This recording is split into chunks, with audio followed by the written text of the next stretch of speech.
Jump scare! Hello, everyone. How is y'all doing today? I hope y'all are doing well.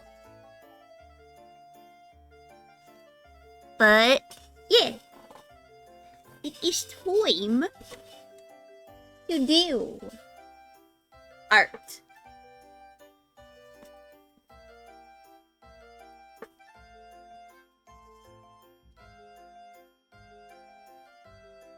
And for context,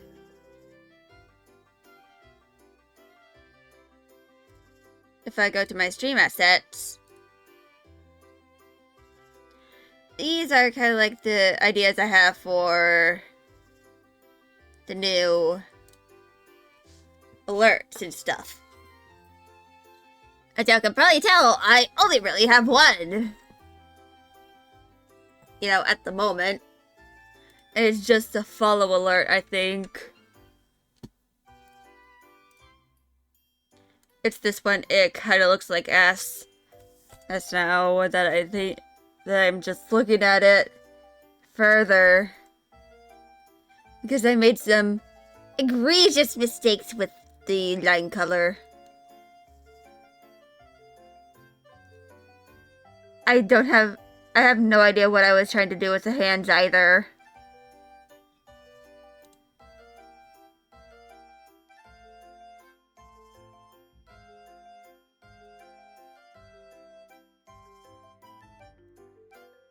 So,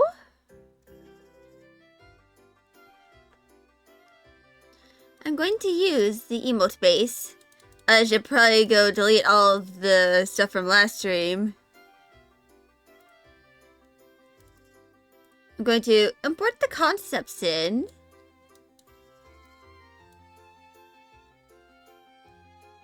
But I think I'm going to start off with the raid.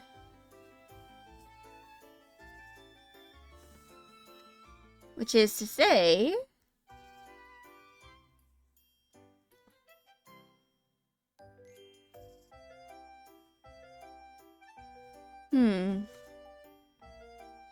So, eventually, I'm probably going to, like...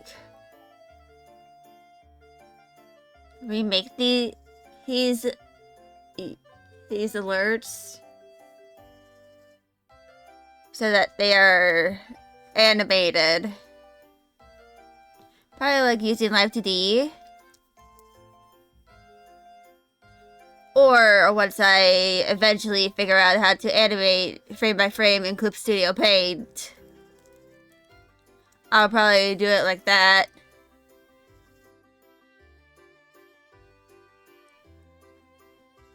Because, for those who don't really know, I, in fact, do know how to animate. Just not in this software.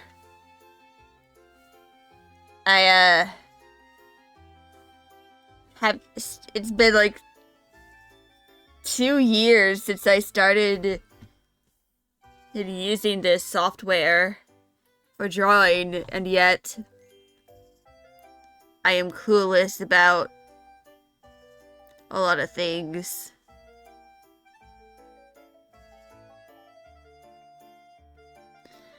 I might just make this like 2 frames even.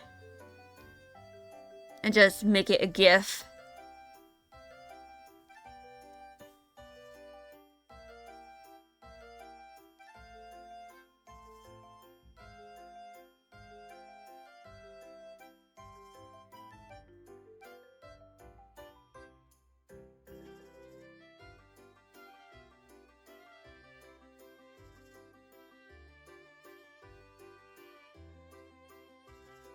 I hope the stream is going well thus far. Hello, Tur! I hope you're doing well. Hello, it just started like 8 minutes ago, so it's doing somewhat well.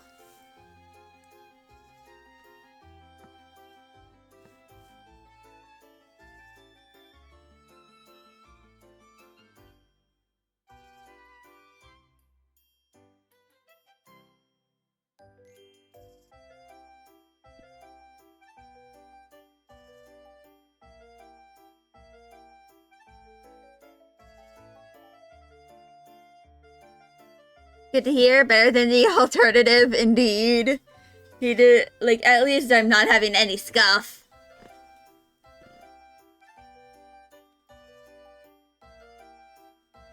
So...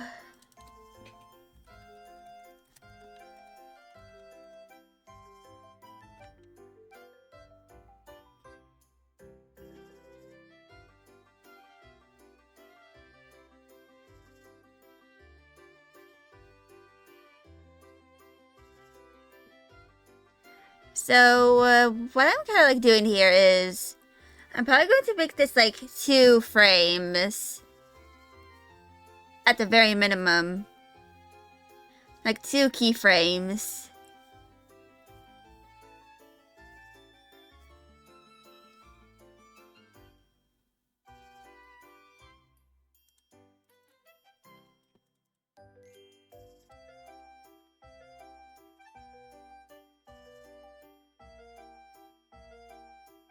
And then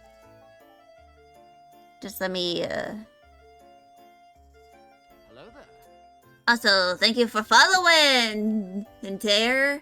I hope you're doing well on this Thursday or Friday, depending on which time zone you're in.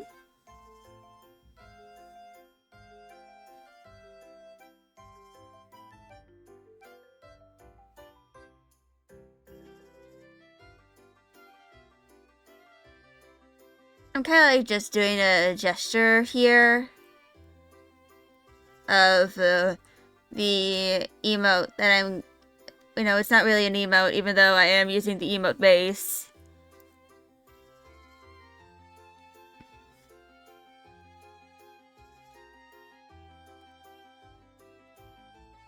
Currently suffering at work. Oof. At least you're hopefully making money.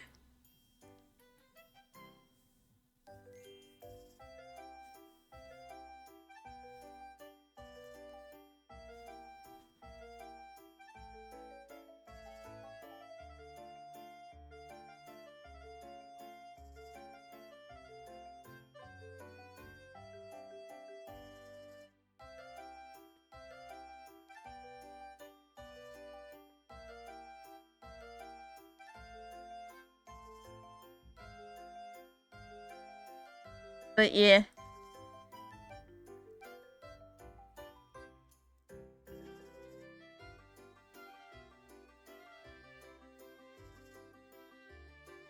So I feel like the hair probably is like raising up.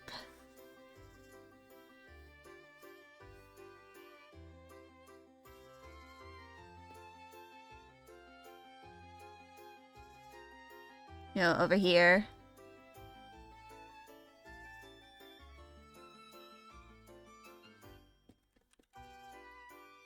So like that, then yeah, you're doing swale. That's good. I hear doggies. They are barking up a storm.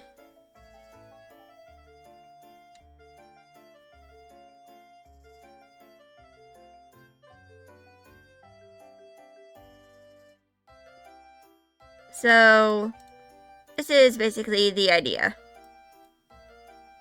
The Johnny that is like... So basically it's just me doing like... Just looking at something and then just... Looking all surprised.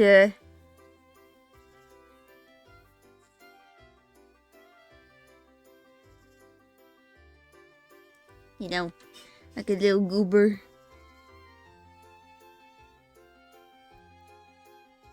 But actually, should I make this an animation? So...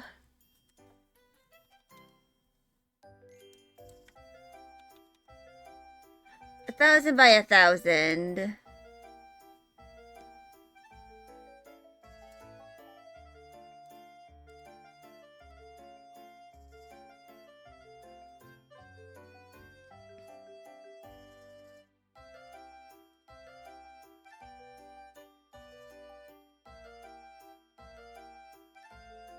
Raid alert.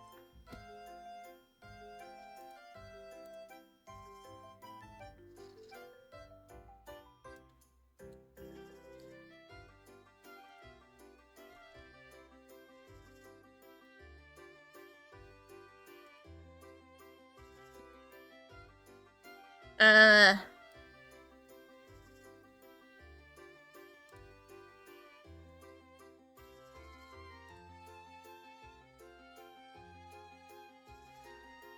Guess I now need to change to.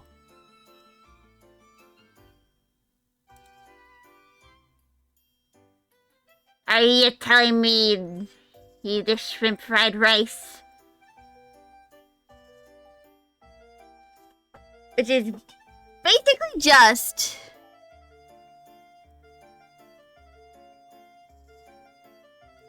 the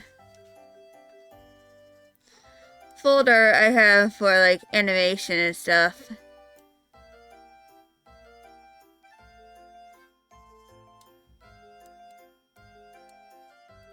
So this is probably only going to be like 12 frames.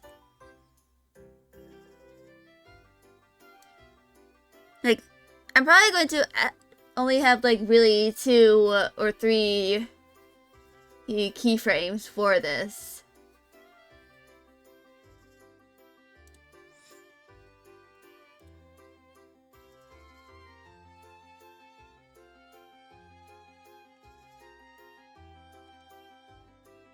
So, copy, paste.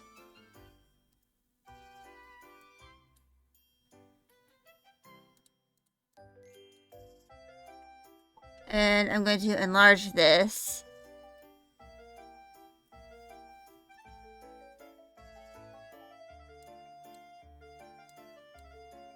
So,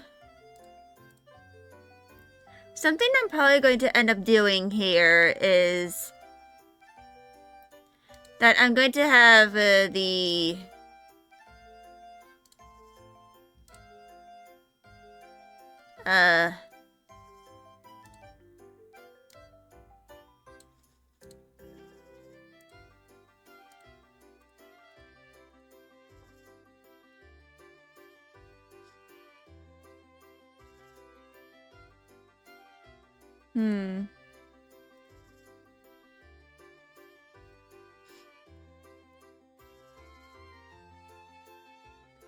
basically, what I plan on doing is, like, I'm probably going to add a little bit of motion tweening to this. So, I say motion tweening, but it's literally just me just having the like separate curls over here and like different frames and stuff. Wait, no, not frames, different like boulders, and I'm just going to have them move around. Like,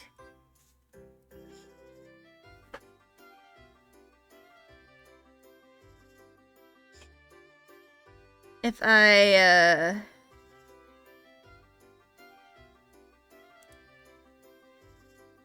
for example,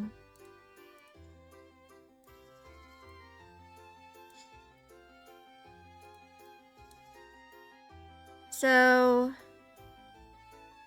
I'm gonna add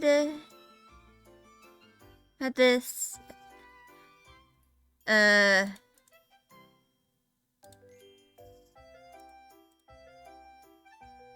I like merge this down?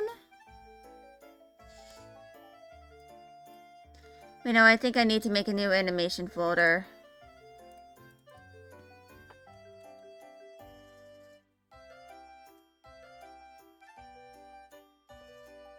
And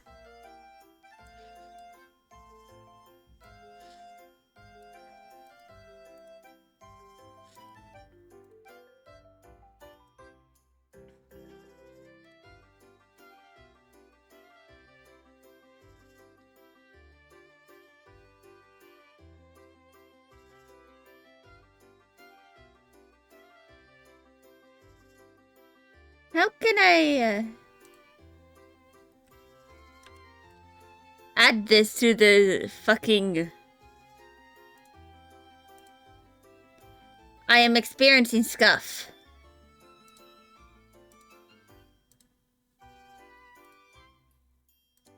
And I'm...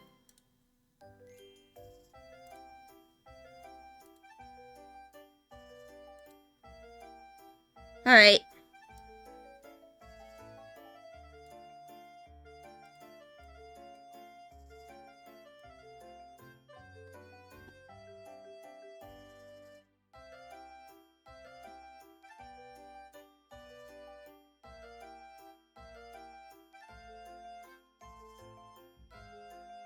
Okay! It's somewhat working now. It's just scuff.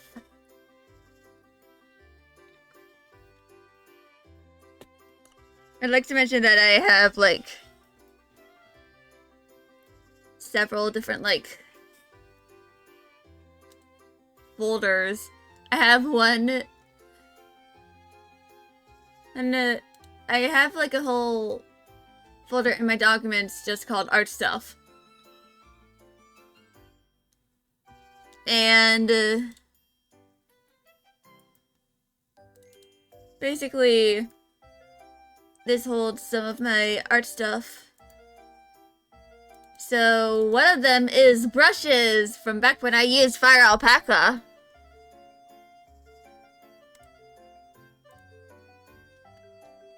And I have my drawings and my animation in different folders.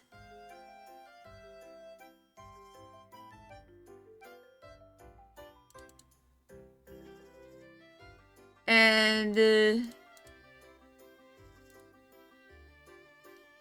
this also kind of like has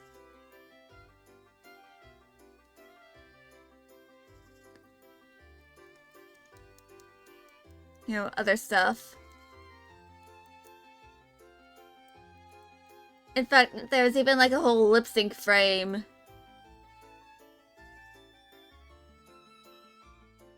I have like 57 frames of an animation.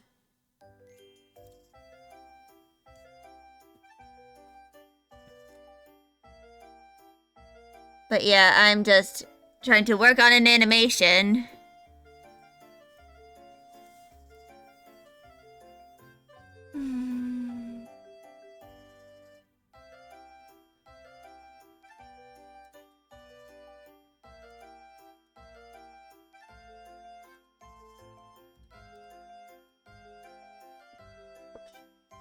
And this is kind of like just a very basic sketch.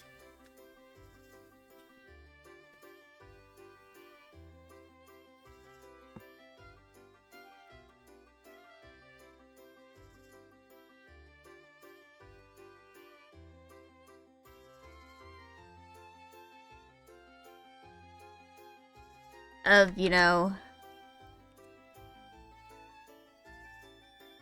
what I plan on doing for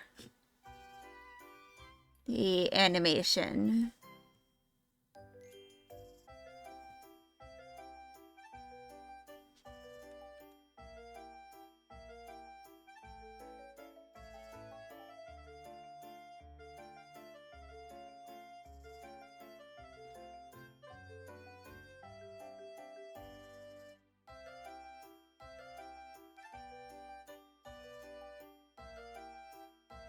And this is kind of like just me trying to figure out how I'm gonna, like, do all of this, because this is gonna end up being motion tweened, most likely, to some degree.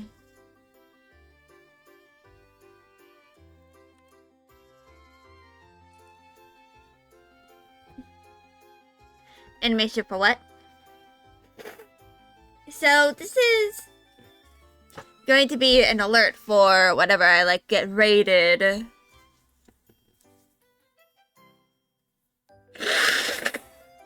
Sorry, I just had to blow my nose.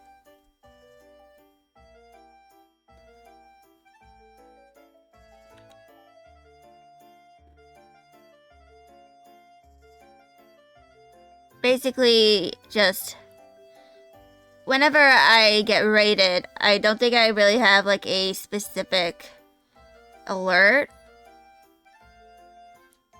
for when I do get raided. And since I am, you know, going to be retiring this model this year, interested to see what it'll look like. I've animated before, so hopefully, you know, it looks somewhat decent.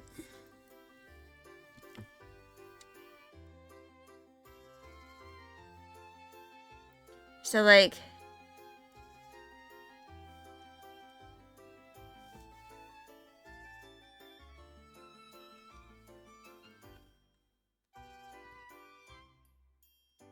I'm probably going to, like,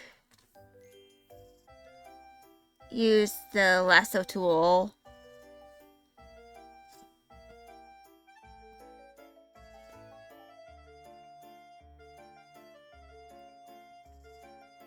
Because I kind of want this to go down a little bit. So, like, you know, kind of like that. And then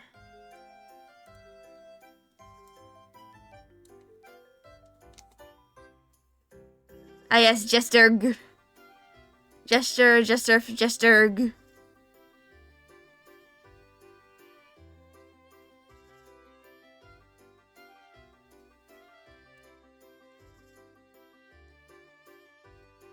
And this is just going to be an overshoot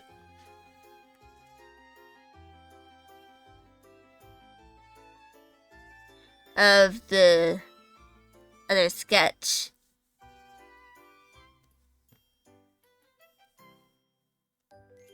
But I have animated before. This isn't entirely new territory for me. It's just something I haven't done in at least 3 years. In fact, if I go to my art stuff and to my animations, most of this is just assignments.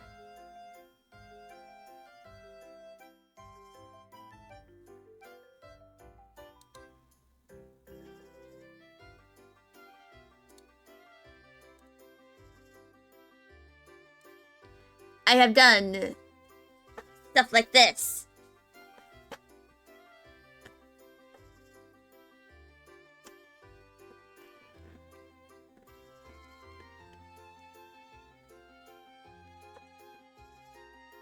And that is basically just like sacked off. The perspective is a little fucked with the stool, but it's something.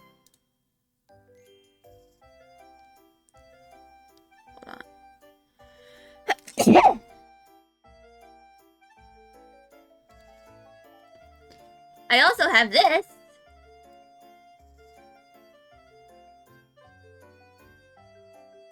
Which is like a pendulum. And for anyone wondering, yes, the little kitty thing on the in the animation and the little kitty pendant on my model, they are the same. I literally saved it as a PNG just to use it for my assignment so I didn't have to make a new one. Bless you. In fact, there is a command that can be used whenever I sneeze. It is the sneeze counter! This tracks the total amount of sneezes I have done during all of my streams. We are getting close to 30 sneezes total.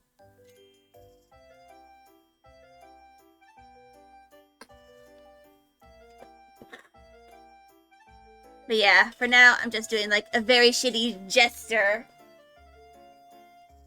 What did I say, jester? I mean gesture.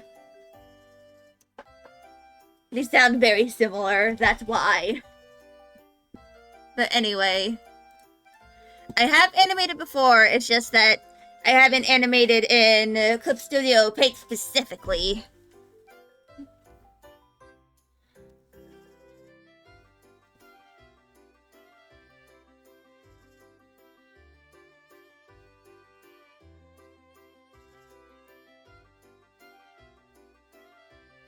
It's looking pretty decent right now, though.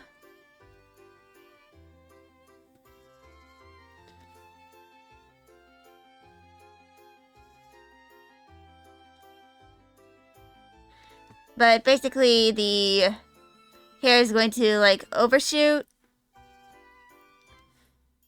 at that. Not animate. At this frame.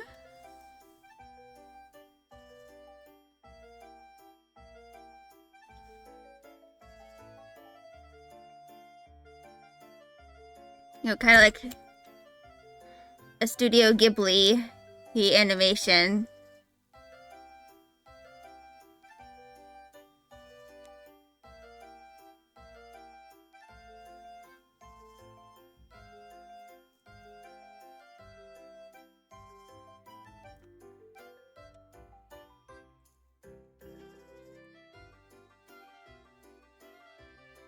But yeah. Guessing height for me.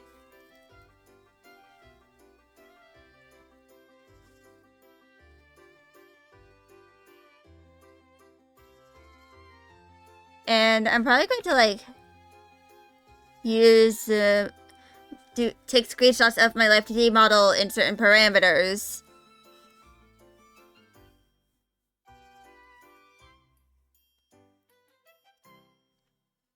So that I can know how to like do the expressions.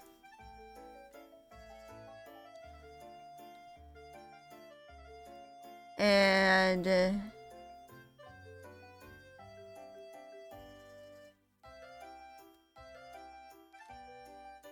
I'm basing the little charm on the phone off of the one that is currently on my phone. My mom has a matching pair. She has a matching calico.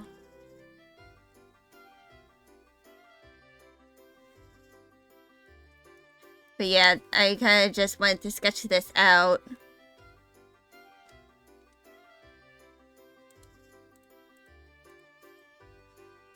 So yeah.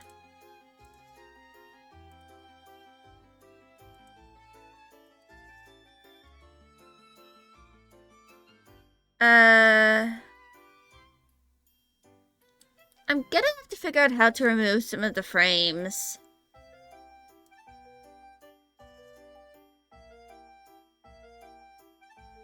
But yeah.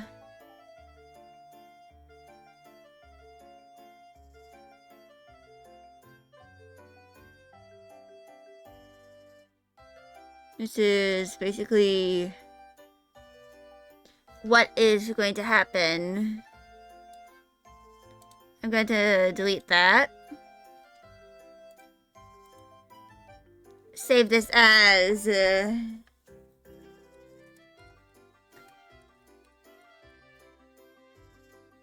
Raid Alert animation.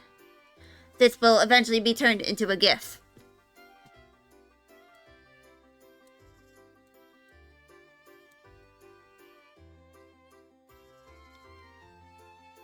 And eventually I'm going to kind of like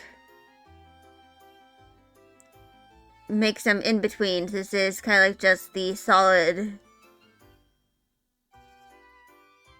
you know, block. Like the blocking of a sketch for the animation. And this took us like this took 19 minutes to just make 3 frames.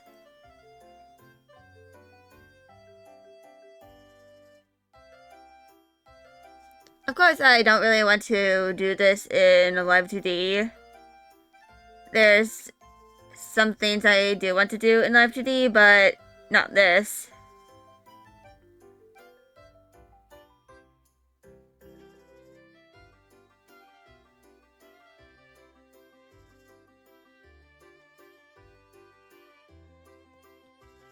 So, I'm probably going to like animate this on 2s so that I could only need to draw 6 frames in total.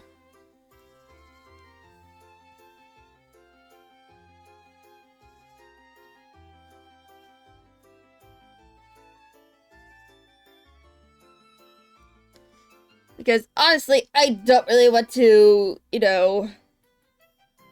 make a whole bunch of frames for just one thing. But I just wanted to do the sketch for this. Now I'm going to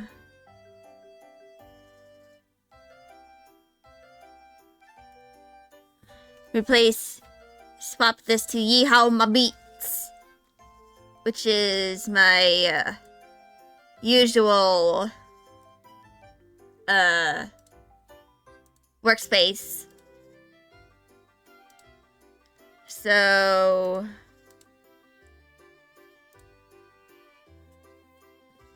I'm gonna do the square.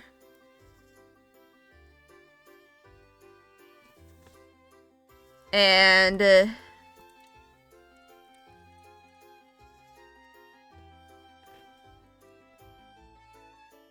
is probably what I might animate in Live 2D, but I'm not fully sure. Right now I'm kind of like just sketching.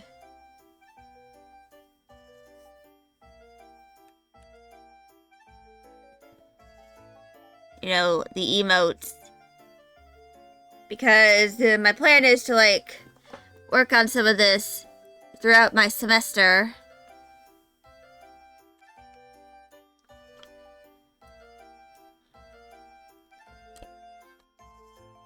Because I have like 10 weeks of the semester.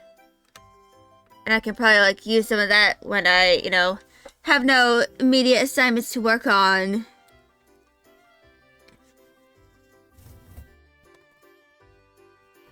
Like if it's a day where I pretty much have everything that is due done. And there's nothing that I can like really work on. How often do I stream? So I usually stream like from Monday to Friday. You can probably see my Twitch schedule. However, whenever I am, actively in a semester, I usually stream less often, if at all.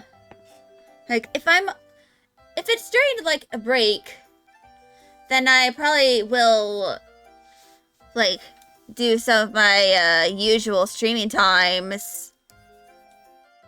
But other than that, if I do stream, it's usually on, like, a Friday.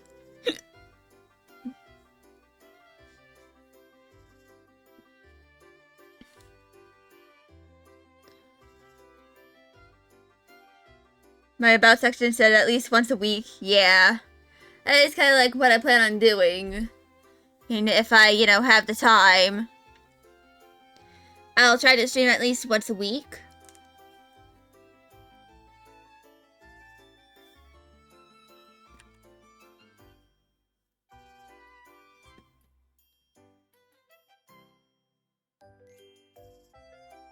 And if you're wondering who this little creature is, that's my Transformers fan character. Her name is Subi Ector, though I usually just refer to her as Subi. She is technically a fan kid. And my Twitch schedule was different. Yeah, because I recently just set that up. But yeah.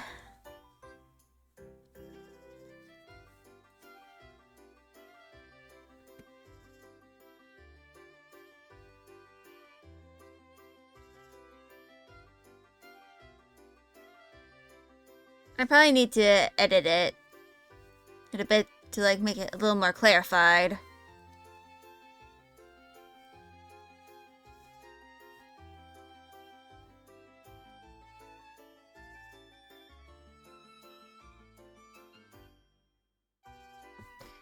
But yeah. I kind of like just wanted to get some sketches out of the way.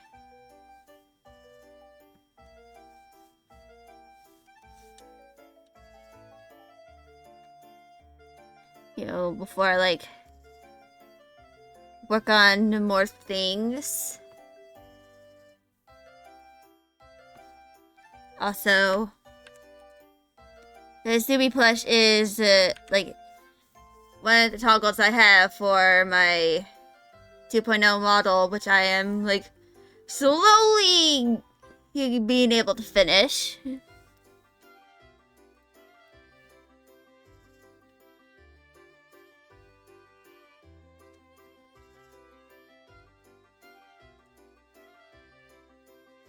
Because recently I was able to like I recently copy pasted all of the left limbs to the right, so I don't have to like do them individually.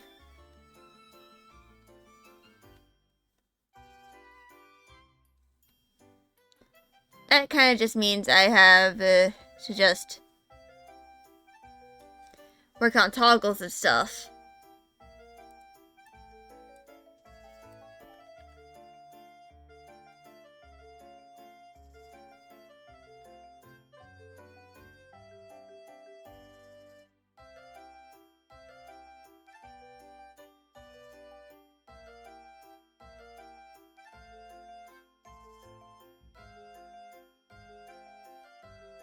Yes, there is a bit of like jank, but this is just a gesture.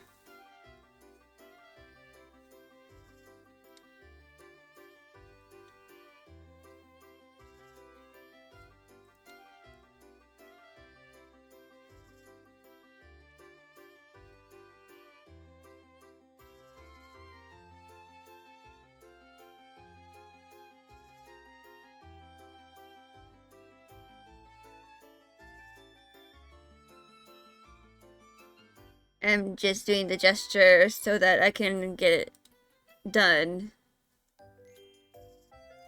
And, you know, I don't have to worry about having to just start it all over. Because it is, you know, right there.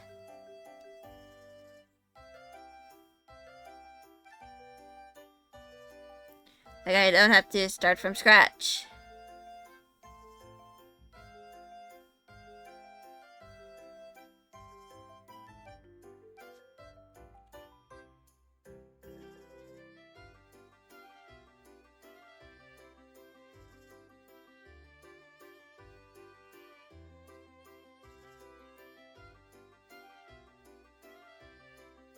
And yeah.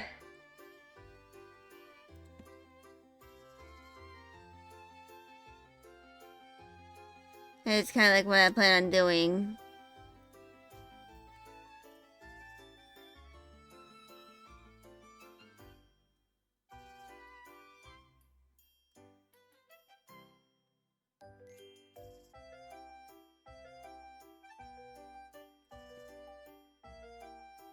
You know, with this model.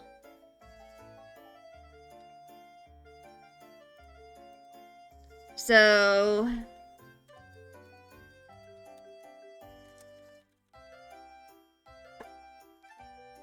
2.0 follow alert. But yeah.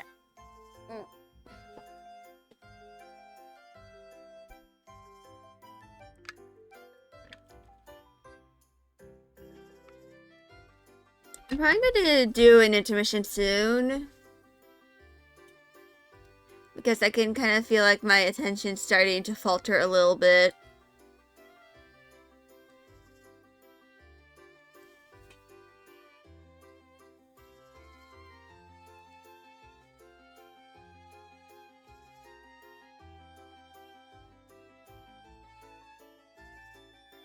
And that is kind of bad, you know, if your attention is beginning to falter a bit while you're streaming. Because, you know, the ADHD.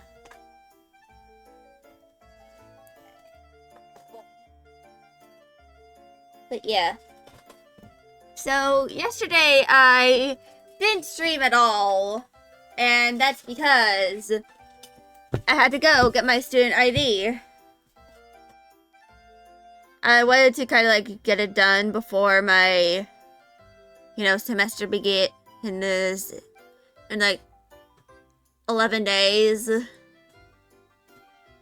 And it literally just took me 7 minutes to just enter the student center, sign in, give my information to the person at the front desk, get my picture taken, where I look incredibly sleep deprived, and get my ID printed out,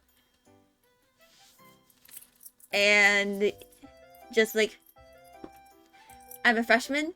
No, this is my 3rd year. I just spent some of my years, like,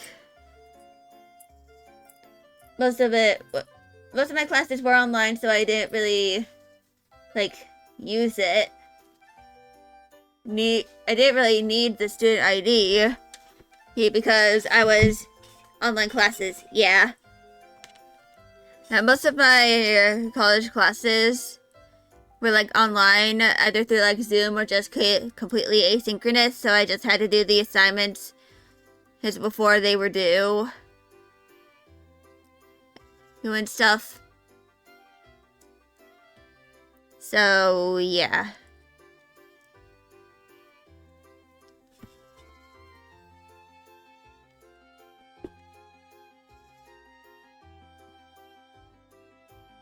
Basically, most of my in-person classes were... I only had one in-person class last year, but I could start right away with it because I had COVID. Like, during the first 2 or 3 weeks of the year, I was sick with COVID. And funnily enough, the student center, where I got my ID, was literally right next to the building where I had my first in-person class. I went to that class twice a week for 15 weeks. Wait, no, it was more like 14 because I wasn't there for the first week. And I didn't even realize that the building next to me was the building where I could, like, go get a student ID so I didn't have to constantly sign in into the front desk. I didn't even realize at all. That's honestly just clownery on my end. But yeah. It is a little funny. But to be fair, the only location I knew was the building that was, you know, where I had to take my classes. That was the only location in the area I really knew. Because this was in a city that is like half an hour away. So, yeah.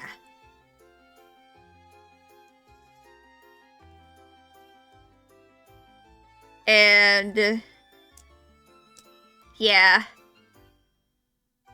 Basically just I probably should have if I knew who that and the student center where I could get my ID was literally next to who the building where I was taking my classes, I probably would have gotten my ID sooner. Let's just say that. 30 to 45 minutes one way every day. Yeah. And funnily enough, I have my parents drive me there. I don't have a car or a driver's license. Even though I am 21. But to be entirely fair, I nearly failed my driving exam twice. The second time, the professor was just like, just go to Quizlet and like use those answers so that I don't have to see you again. And then, of course, when I was old enough to get my permit, the pandemic happened and everything was shut down. So, yeah. I couldn't really, like, do a lot of stuff.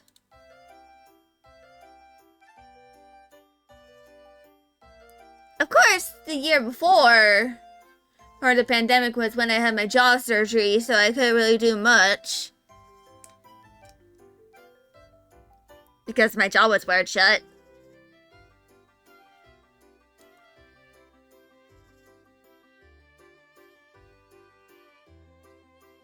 You had your driving permit for 2 weeks before you took the exam? Yeah.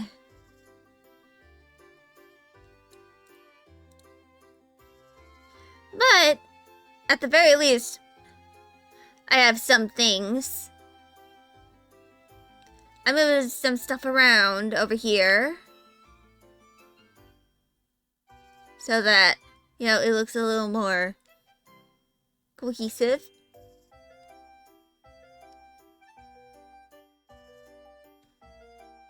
That sounds like it sucks having my jaw wired shut. It did! Like, I couldn't even eat french fries when my jaw was wired shut. It was very tightly shut. But I was able to have milkshakes and stuff. In fact, when I had my jaw wired shut, that was when I had my first ever D&D session. Where I couldn't really do much because, one, I could barely speak. Due to the jaw wired shut thing. And two, I ended up summoning one of the most powerful monsters in the game because I ended up just rolling dice for the DM. I guess typing in chat then. Yeah. Well, I wasn't really typing in chat. We were like, it was in person. This was before the pandemic. So, 2019 was when I had my jaw surgery. So it's been nearly 6 years.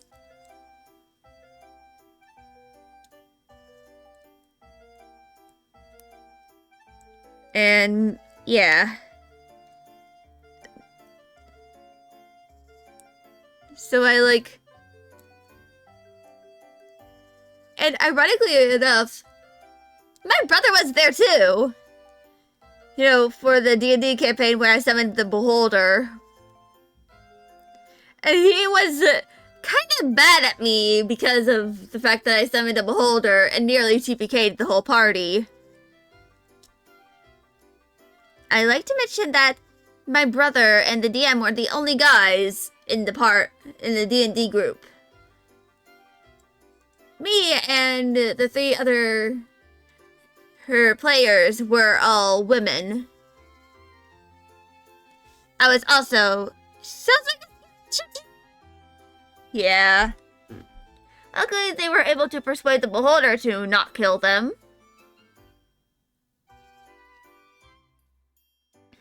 I just remembered this thing that I made. This abomination.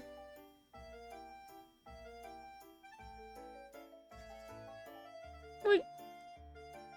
Why did I make this again? And why do I have myself holding chocolate milk?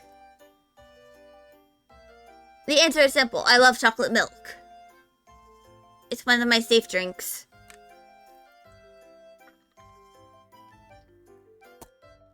I've expanded to 3. You like the chocolate milk Photoshop? I just have this said John Blorbos tonight. I think this was because I was pleasurifying a Transformer. Which, I actually did that on Monday.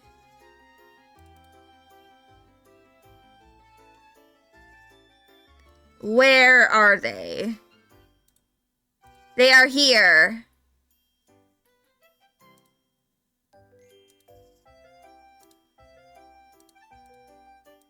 It is them. The Starscream. The Creamer. Thundercracker, the Dog Enjoyer.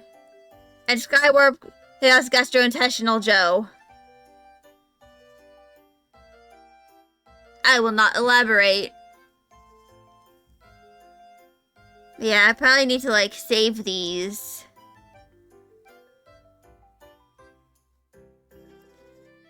I probably need to, like, do a little once-over. Or on these.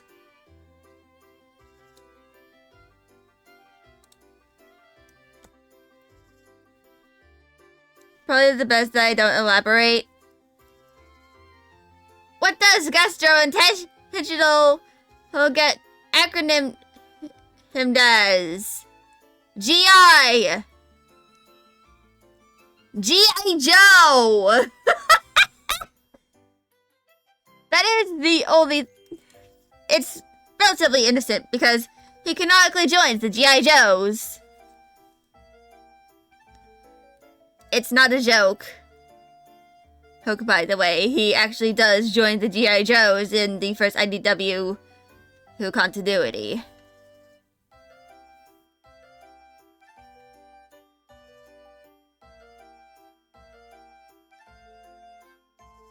It is, in fact, real. That's some lore you didn't know. Now you know. That and Thundercracker has a dog.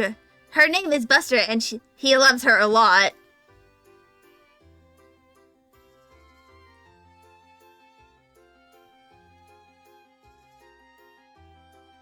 Part of me is tempted to add a bit of shading.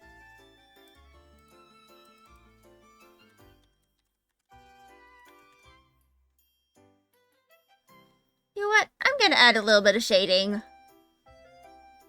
Even if it doesn't look all that good, I can at the very least, you know, just pretend I never did it in the first place. Her Transformers lore seems to be lacking.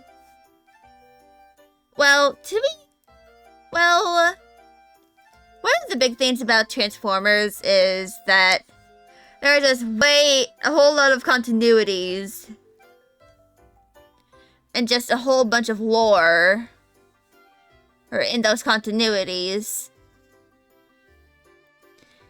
That sometimes you end up being traumatized with.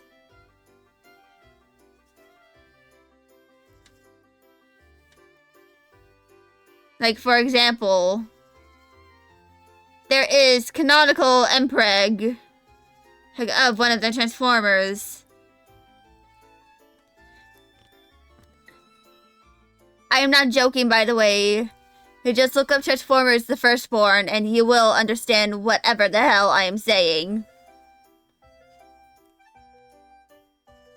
Actually,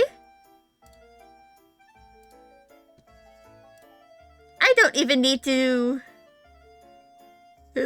just say that without backing up my sources.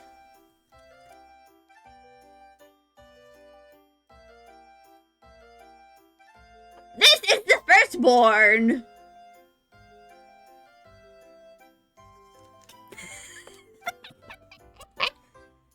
And yes, I am the maniac.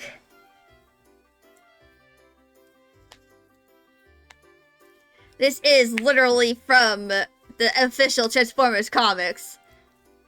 I could have gone without seeing that! But yeah, basically, the reason behind the firstborn is that... So, this is Scorponok. He is a Decepticon scientist.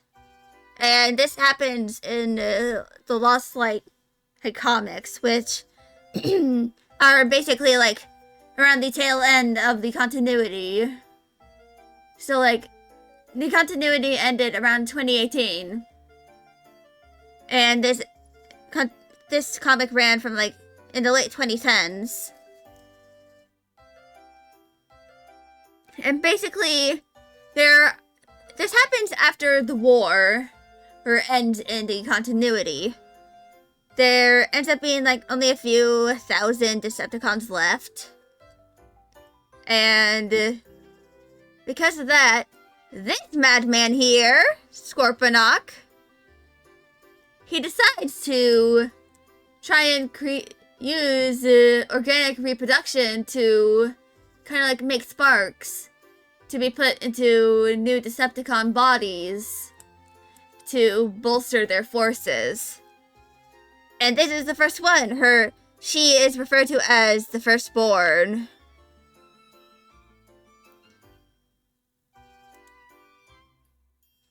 I think it is a prime example of just because you could doesn't mean you should. I mean, to be fair,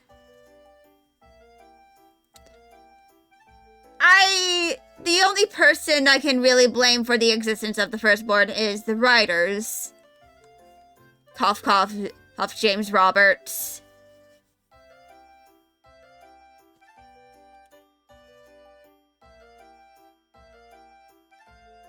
Like, it's like the whole... I think James Roberts mentioned, like, having one of the characters be like a sentient hotspot.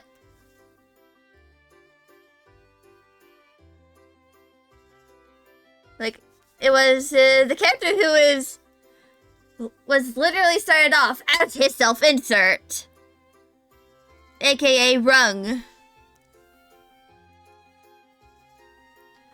But honestly, it makes sense.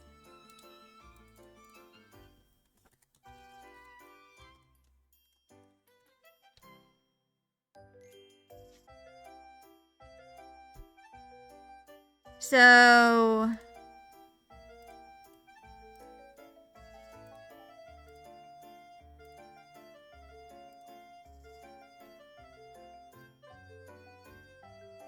yeah.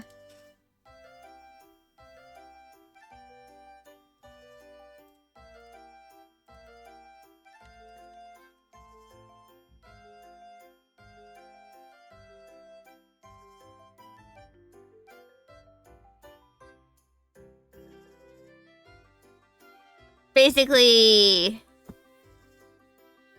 Transformers is like weird. Thanks for that, Transformers lore. No problem. If I have to be traumatized by it, so do y'all.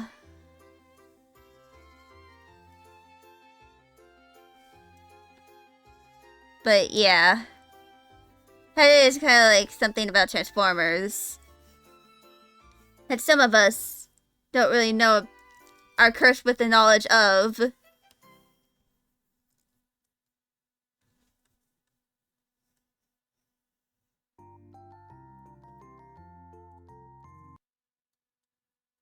So, yeah, I did my job, indeed.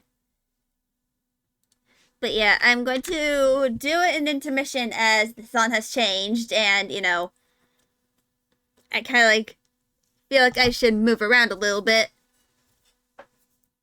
before I like try to do anything more. So I'll return in like a few minutes.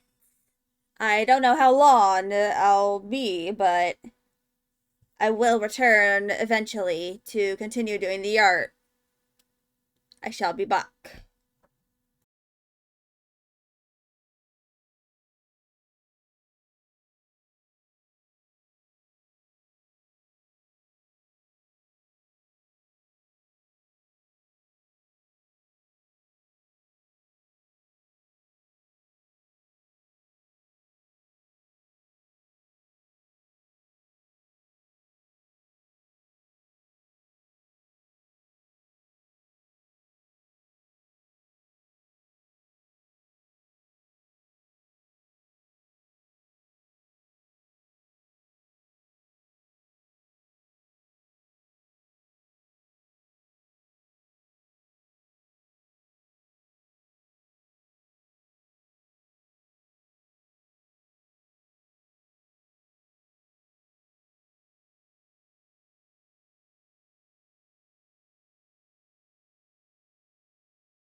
Why?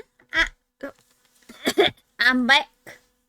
I put a compression sleeve on. There's only one though. Because chronic pain is chronic.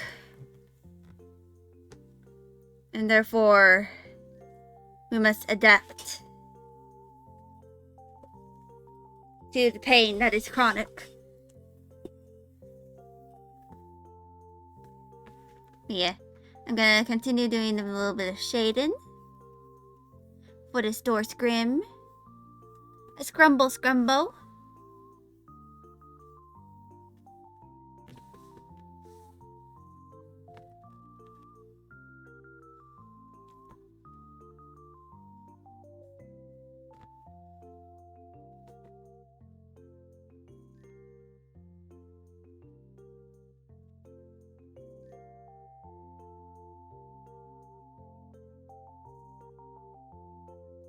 But yeah.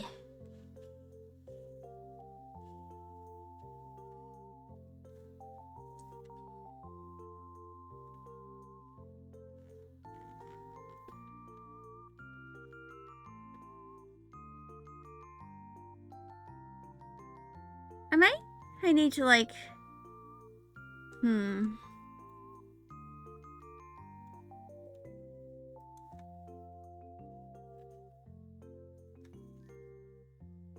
So...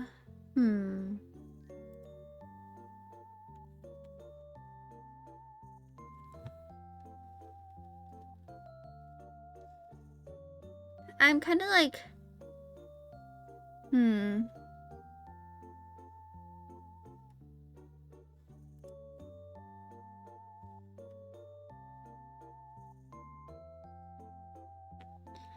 So...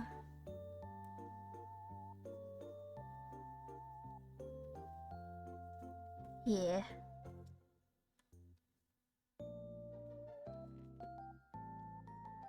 Basically, Transformers has a lot of lore and stuff. And it can get very complex very quickly. Like, did y'all know that in the same continuity as the Firstborn, and by the way, Megatron becomes an Autobot. I am not joking, by the way, he becomes an Autobot.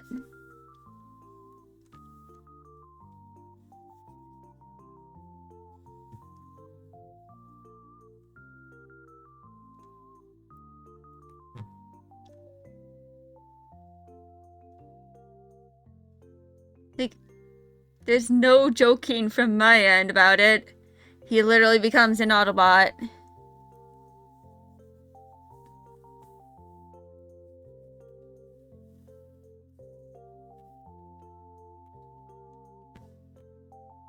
Like, no joke on my end. That sounds illegal! Well, to be fair, a lot of the Autobots did not like that either.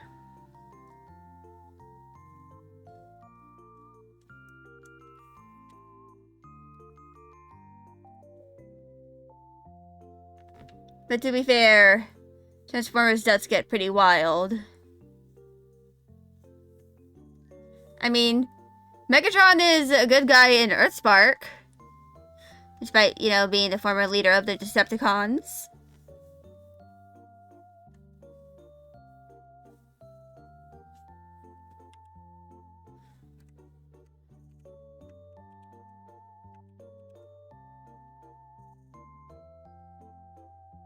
But yeah.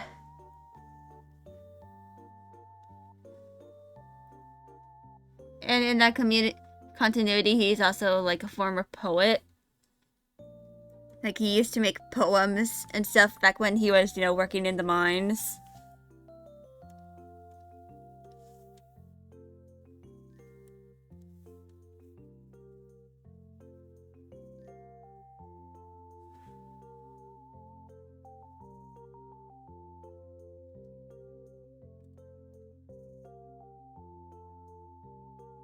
Yeah.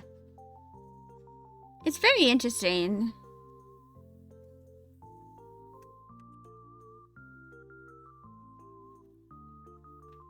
You know, having Megatron be, you know, a hero instead of a villain. He goes through a lot of character development too. Who in More Than Meets the Eye and Lost Light.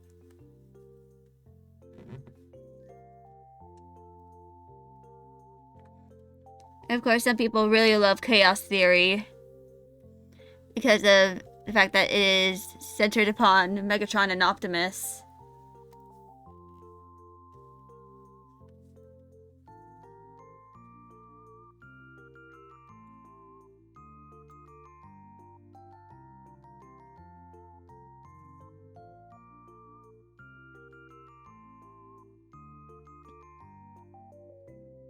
But yeah. There is, in fact, a lot of things that happened in the comics. It gets pretty wild.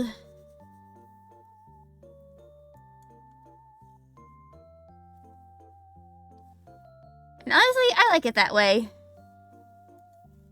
I like how wild some of the continuities can get.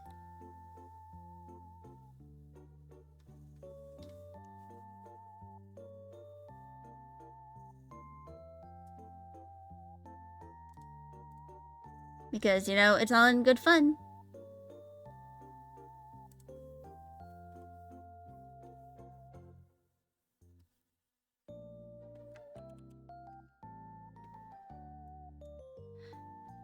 Me with Transformers lore is like you with Fallout lore. Hey.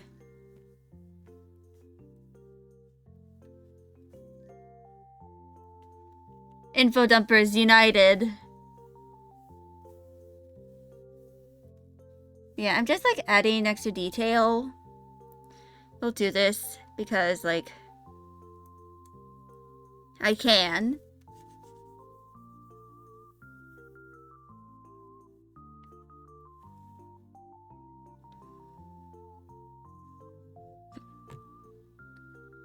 And yeah. That, and since I, you know, eventually plan on like making these into stuff that people can commission me to make for their like characters that are like Transformers themed. I want to provide an example of, you know, what it looks like with a little more detail. With like extra shading and stuff.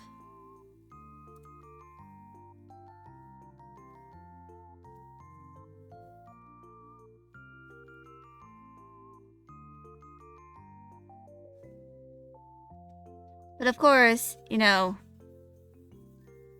since I plan on, you know, doing, if it's like for an official character, it's going to be free for everyone to use, so I won't like have it be, those who request it, you make them, you know, pay any money for it to be made. Unless they, you know, want me to prioritize plushifying that certain character. Or in, you know, the list. Then I will probably prioritize them.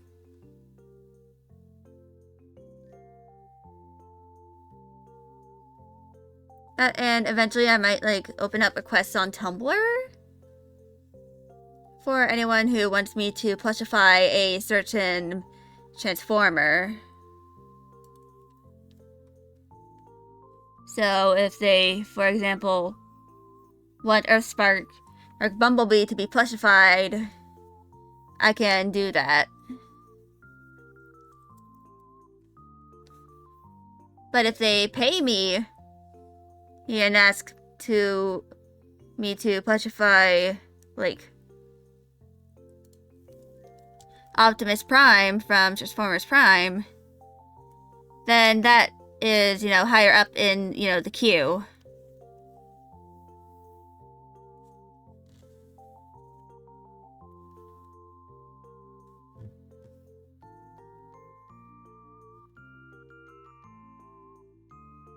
In terms of, like, which ones I'm going to plushify. Basically, the more people donate money to me for a specific character, and like the higher the amount is, the higher it goes onto the list of characters I will plushify. It's like partially an incentive to like have it so that I can gain more money or like gain an income through like plushifying these characters, and also a way for people to know that I will be plushifying this character first. So like it's kind of like a bit of a queue. Sounds like a niche market for myself. Yeah. Because I know that there are a lot of Starscream enjoyers in this world.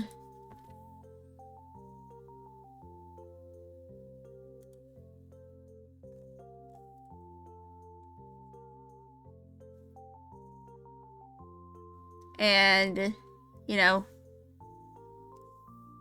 why not entertain them a little bit with, like, a little bit of the Starscreamer. Of course, there are other designs of him, and I might, like, do those separately. Especially if someone is, like, paying me, doing a paid request for me to, you know, do a specific design. Then I am likely to, you know, kind of like have that go up in the queue of Transformers to plushify.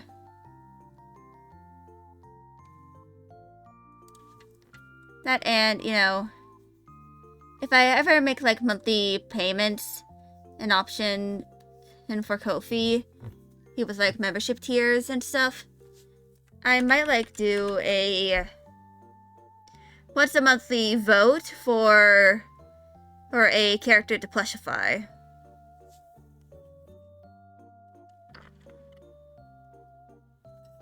Like, I'll have a few characters in the poll. For example, I will have like Blue Streak / Silver Streak, Smokescreen, and Jetfire as options. And then the monthly subscribers on Ko-fi will vote to see who I will plushify first. It's basically like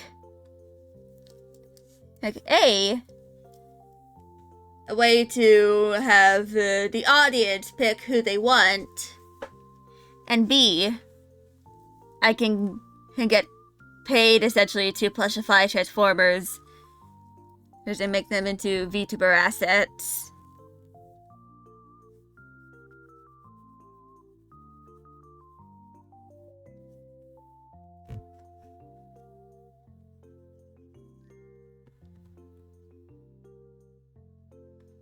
Like,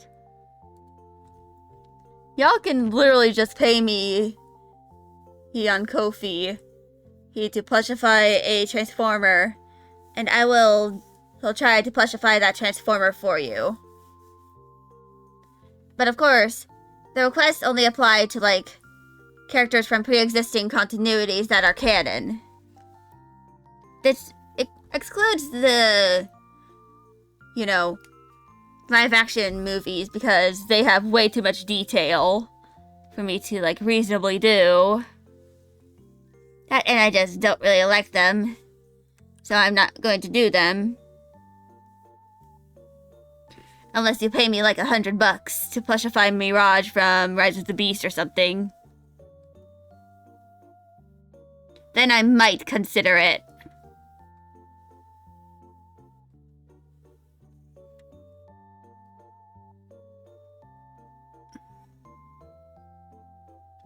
But yeah, other than that, certain characters and continuities are like a bit of a no-no for me. In terms of like plushifying. Like, I'm probably gonna do Beast Wars. But I doubt that I'm going to do like the Bayverse movies. Am I a fan of the modern Transformers movies? Well, in my case, I love Transformers 1. I went to watch it like last year with my parents because my brother, of course, was not there. In fact, I even plushified the main 4, including the Bumblebee. Which, fun fact, I actually have a model kit of him. I assembled him on my birthday.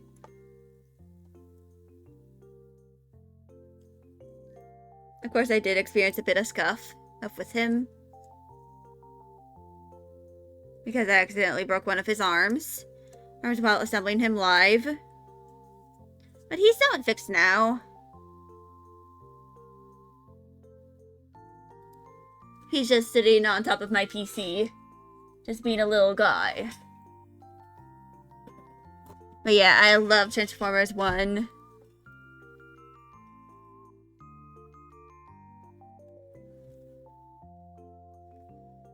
And like, I might try to plushify some of the other,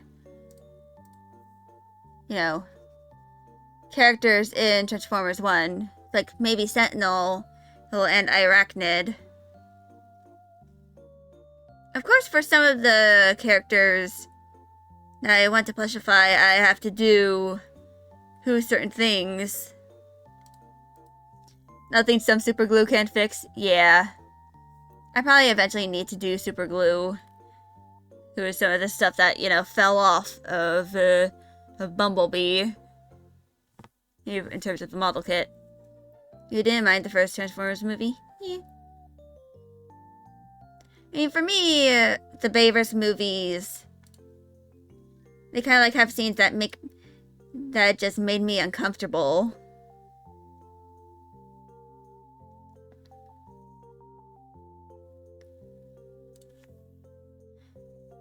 And it's just like, because of that uncomfortableness, it made me like not really understand why other people like the live action Bayverse movies.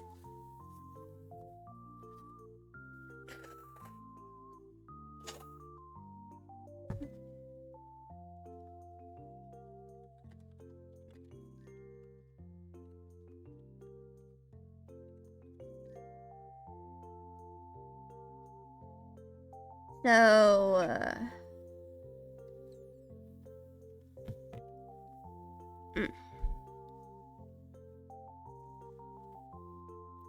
yeah.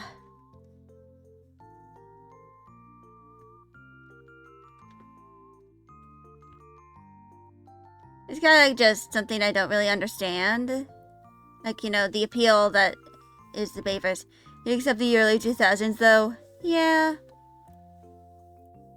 And I think, you know, just certain things and like certain dialogue in it just gives me the creeps. And just makes me not really understand the appeal.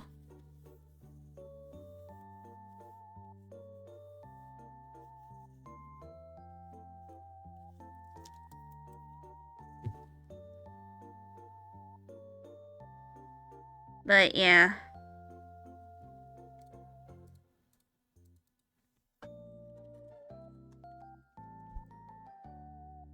Other than, you know, that,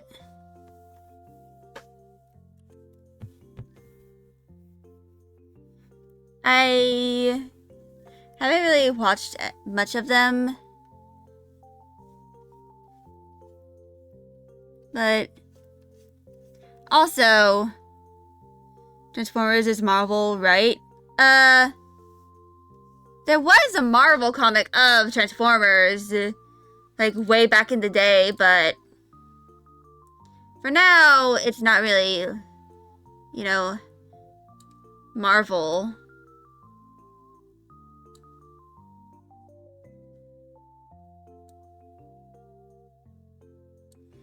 So the dialogue is questionable indeed.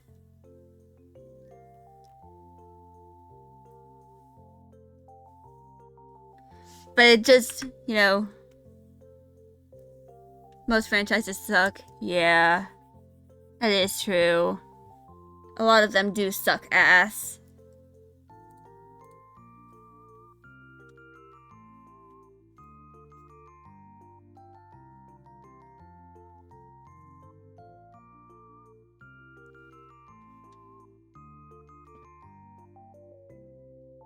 but I can always just, like...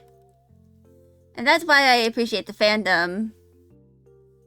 The fandom is, like, really creative with the stuff.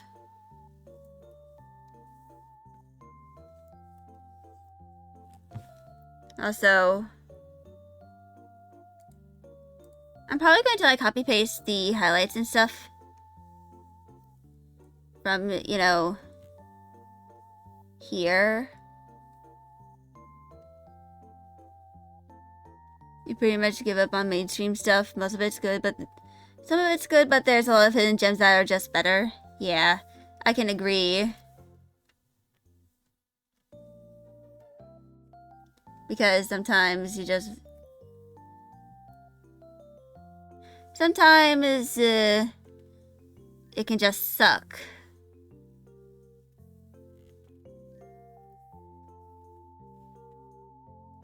And that is unfortunate. And sometimes... Because sometimes you just really want to love a series, but you just can't. And for one reason or another.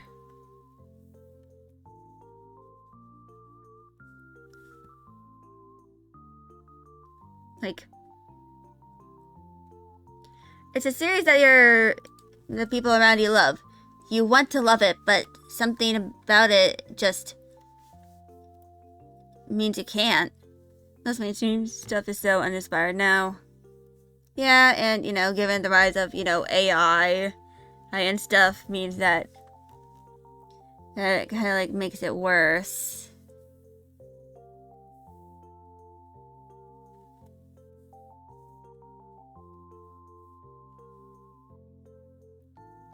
You know, in my opinion.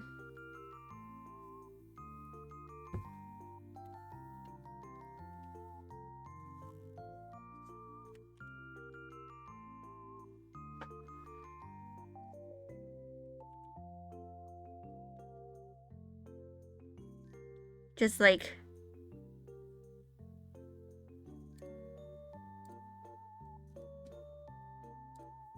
Honestly, I just... It was already bad in the 20th century when marketing was more important than quality and talent. Yeah. Like... One thing is that a lot of, you know... It's like the whole issue with, like, remakes and stuff. A lot of them being, like, very soulless and shit.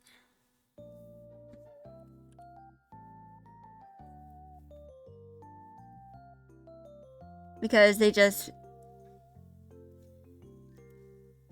pay a whole bunch of mainstream actors and stuff to, like,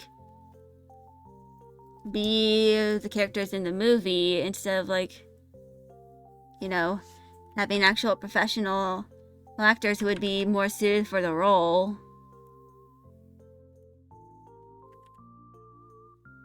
Like, the only exception is, you know, the Chris Hemsworth in Transformers 1. Because you can tell that, you know, he had a love for the role. And it's like one of the best Optimus Primes that we have seen in the modern day. In my opinion.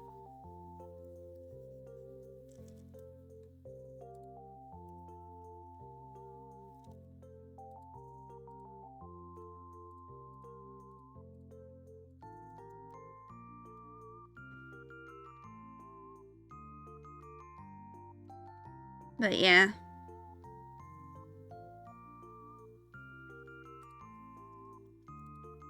Elvis ruined the music industry. It's about looking hot nowadays. Yeah. I can understand that.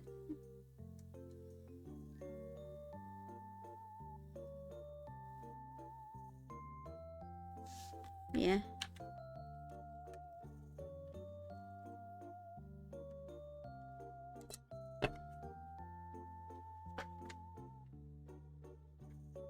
That and, you know, a lot of, you know, stories and stuff. Like, there are some, you know, stories from, you know, like past few decades and stuff, and some of the authors end up being like horrible people, or like some of the more popular stories that exist,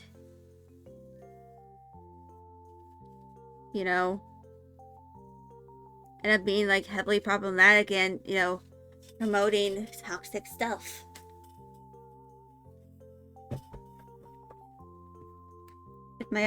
If your average teenage girl isn't willing to throw their panties at your music guide, the marketing failed. As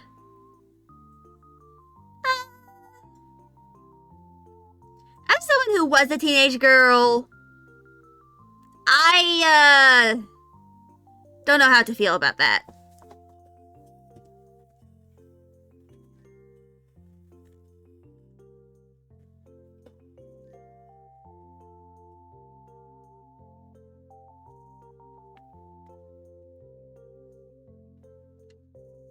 But yeah.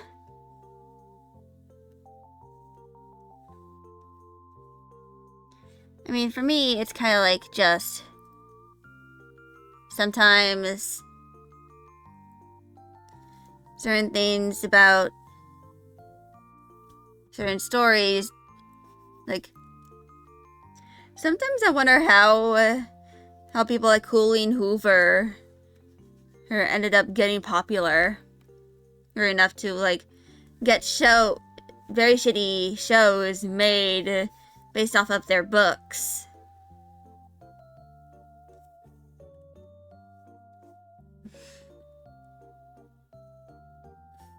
There are a lot of talented musicians out there, but they don't get a chance because they don't look attractive enough. Yeah. Unfortunately, that is kind of like something that happens. Like, there's, you know, unfortunately, looking good is something that, you know, you need to do. Like, you need to have a good appearance sometimes in order to, like, be able to market hit stuff. Like, beauty is part of marketing. Even though sometimes it shouldn't be.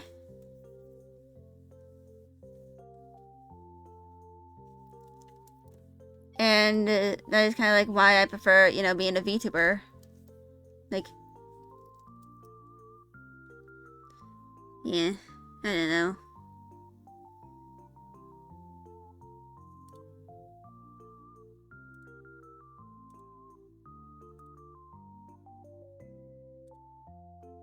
But yeah.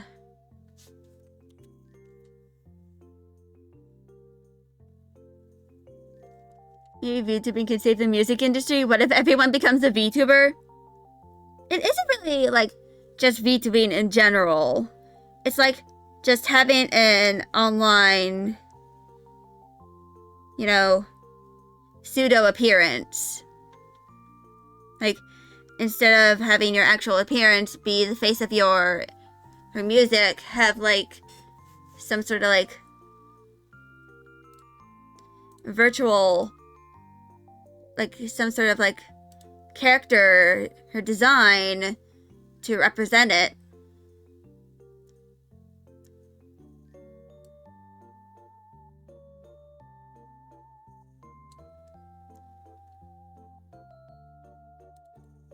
So, yeah.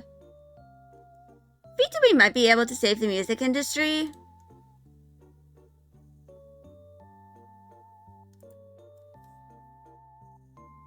But it all depends, because some people, you know, aren't big fans of VTubers.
But yeah.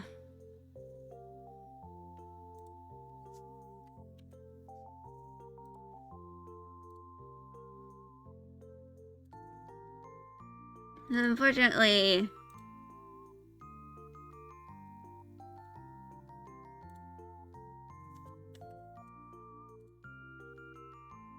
it is kind of like the world sometimes. You think it's so great to separate the art from the artist as much as possible. Besides, you don't like the idea that people want to become superstars instead of being a genuine artist. Yeah.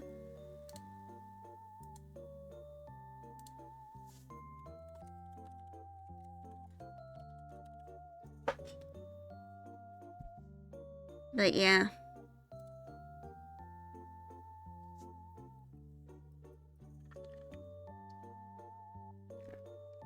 It is. I mean, as like someone who wants to become a novelist, one of the main issues that happens is sometimes, like, in terms of like, you know, I don't know. Sometimes it's just that if you are like a certain category of people, your story, regardless of its content, will just be pushed into young adult, despite the contents.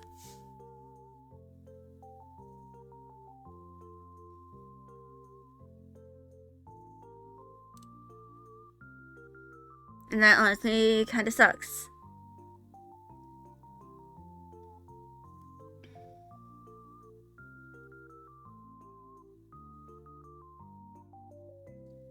And just like,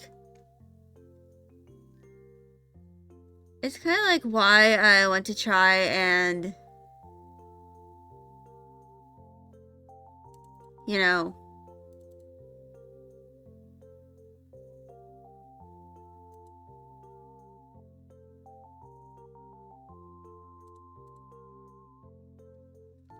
try and like,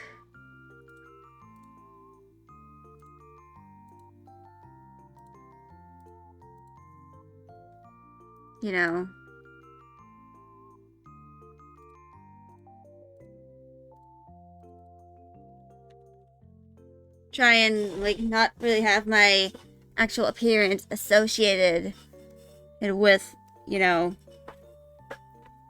my art. And my works.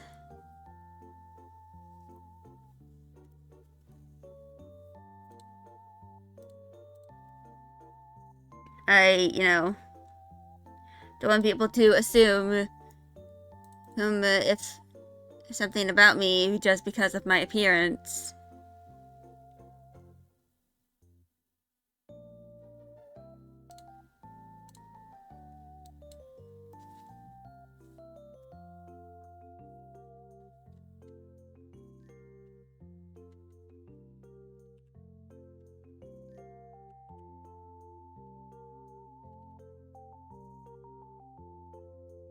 Like,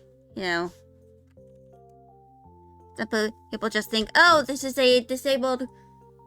You wish we could treat art more like science, only if the result is still judged and weighed. Doesn't matter who you are, your creation is what matters. Yeah, exactly. I mean, in my case, it's kind of like just, I want my writing to be judged for what it is. And, in the case of the story I'm writing right now, Patchley's Revenge, it is like a pretty heavy story.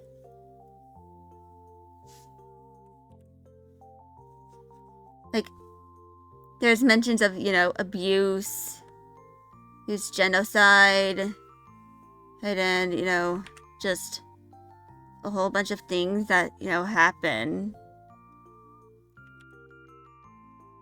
And then also mentions of, severe PTSD. That goes to the point of being a CPSD. Though it is referred to something different in the story.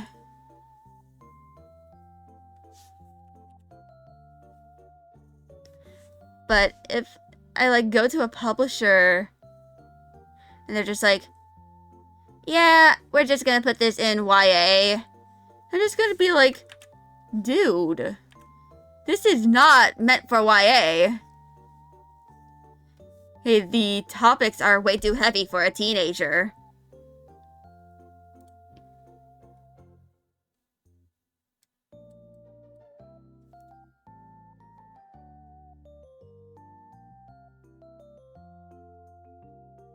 Like, especially a younger teen.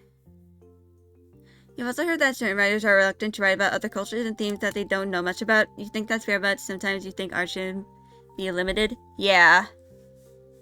Like, especially, you know, as someone who's autistic, I really want to see more stories about autistic people.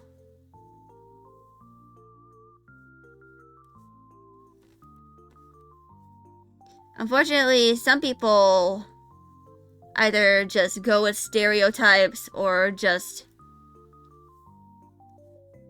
end up being like very ableist in the way that they write their autistic characters. Cough cough Sia and her movie music. It often leads to, you know, more harm than good. I mean, for me, I'm like relatively open about like possibly writing other cultures and stuff. Because, you know, it gives me an opportunity to kind of like learn about those cultures. And, you know, helps me improve as a person and, you know, learn about how things.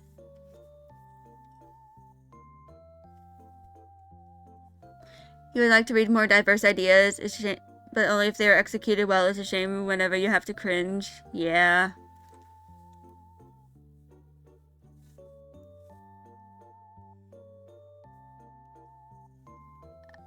Well, I mean, it's very likely that if I ever am to, like, publish this book, The Story of Patchley's Revenge, as, you know, a novel, I'm probably gonna have to, like, self-publish.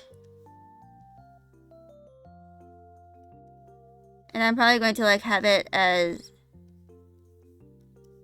like, something you can download. I'm like, after you purchase it, or maybe like upload it to Tapas.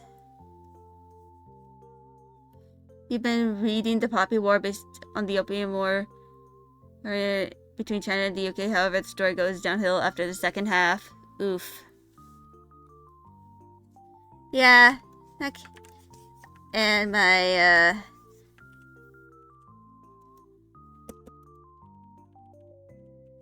sorry about that. My stylus was being a little scuffed.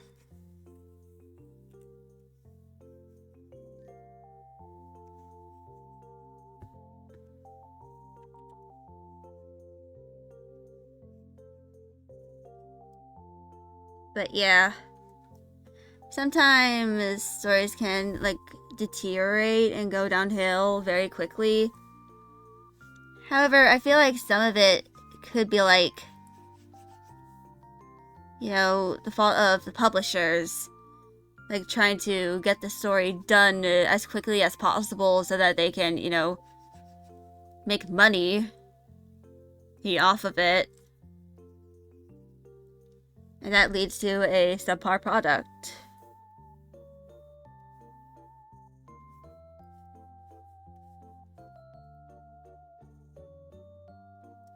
And that kind of sucks.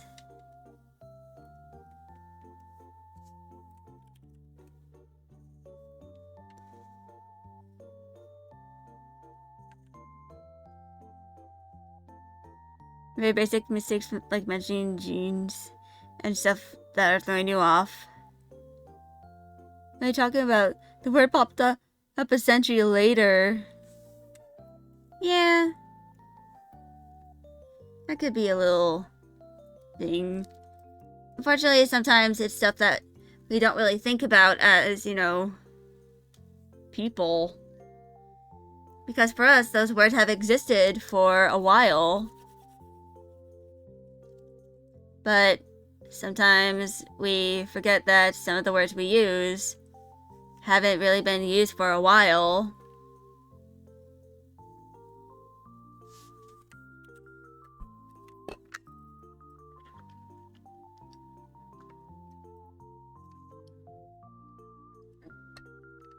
Like, it can be hard to make, something historically accurate. And that's why a lot of us, like to do our own world building. And that's mostly because it can be easier to just develop our own world, so we don't have to consistently worry about, having to make things super accurate to the real world. And also because it is sometimes a little more fun to make our own worlds than to, like, have a completely, like,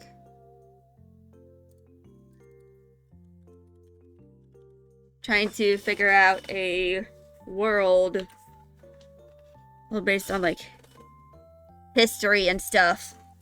But The Poppy War is a renowned book, highly recommended by some. You don't know if you'll finish it? Oof. Yeah. It's very likely that some people don't realize those errors and stuff are errors.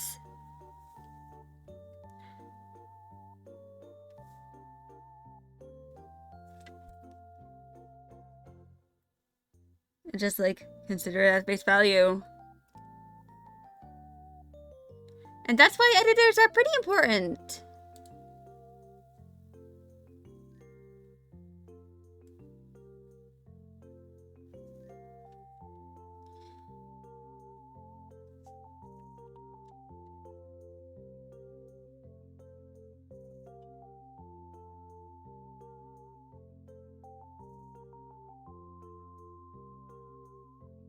But yeah. Another problem is that they often include modern problems that didn't occur at the time. Sure, many people don't know about Chinese culture, but you do. Oof.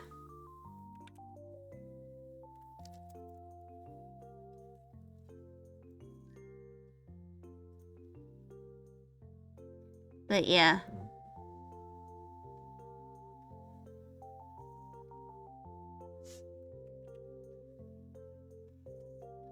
So...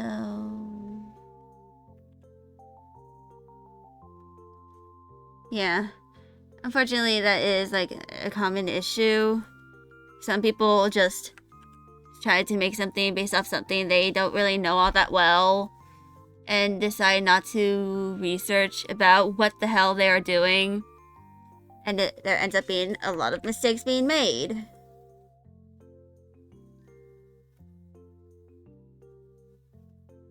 And that's why editors exist. And, the ability to research stuff exists as well.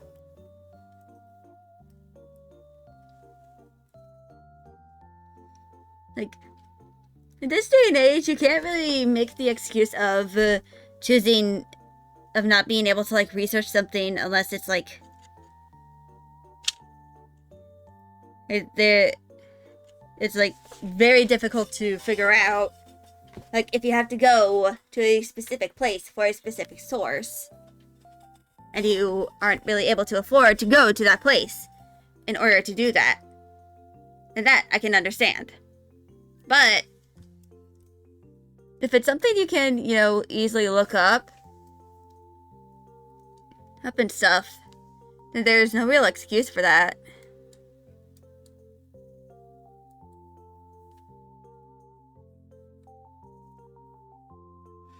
The book is good, you're just a bit nitpicky, but to put insult to injury, the author is Chinese and a translator who published the book in English originally.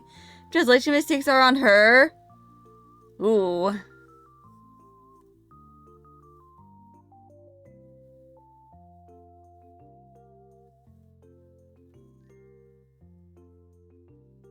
That is an even bigger yikes.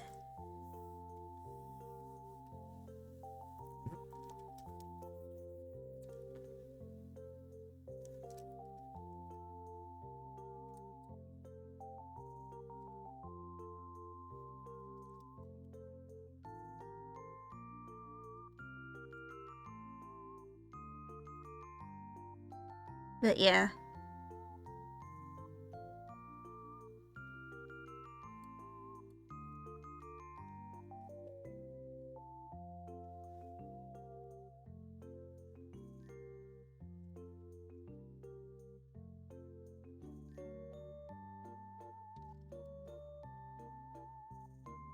And that's why she published it for American audience. It's just so you guess they wouldn't notice anything to miss. Yeah, that's probably why there are some of those mistakes. Because the author probably thought that the majority of them wouldn't notice the mistakes and errors along the way. Well, reading the story.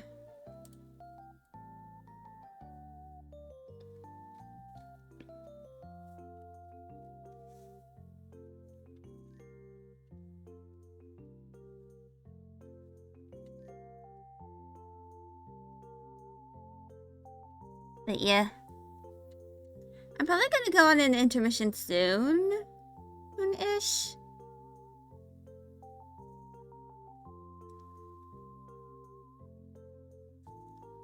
Mostly so I can, work on stuff. Not work on stuff. Have a snack or something. You don't think there's even a Chinese translation?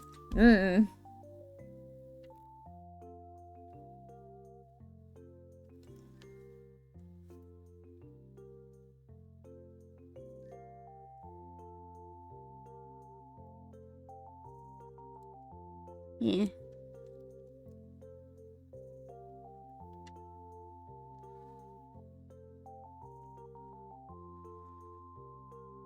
But yeah. I might do an intermission. Leaving us alone will feel scared alone without my soothing voice. Yeah, but I probably need to grab a snack or something and eat and do stuff.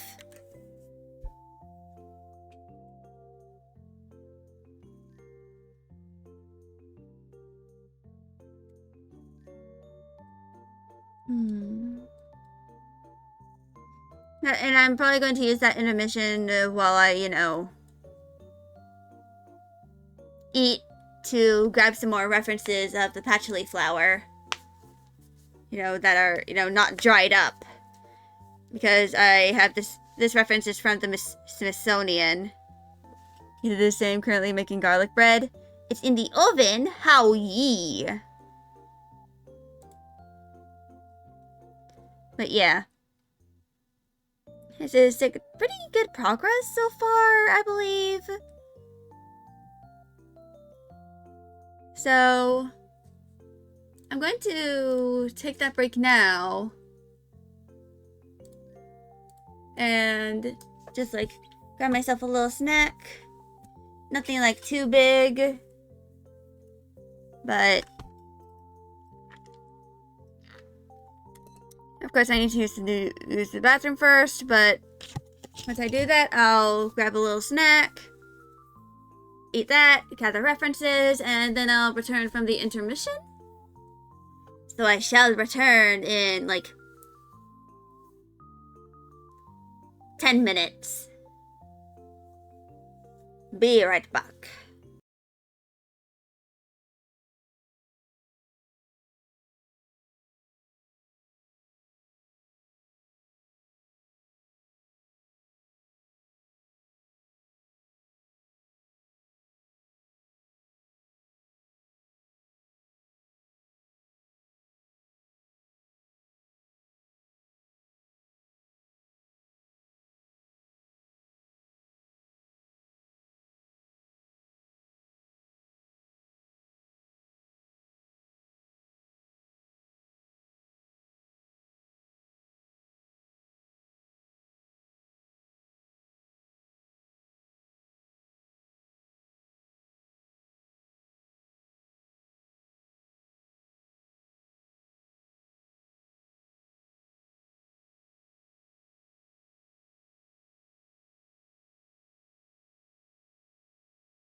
I'm back.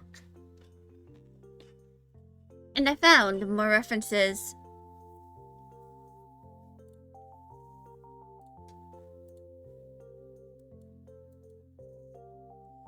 This one is very pixely, but it'll do.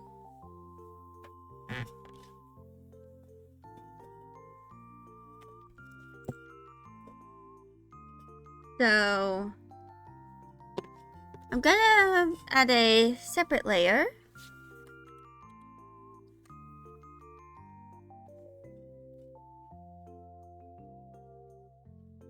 Just so I can do these.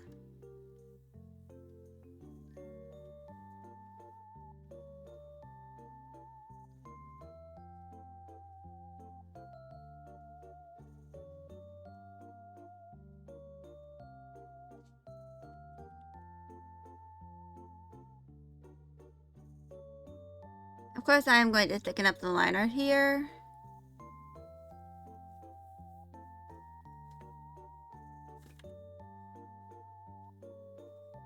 Eventually.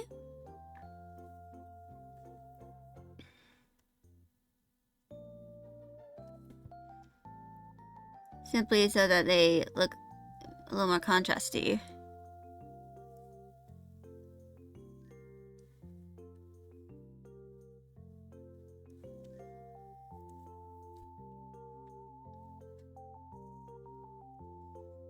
So yeah.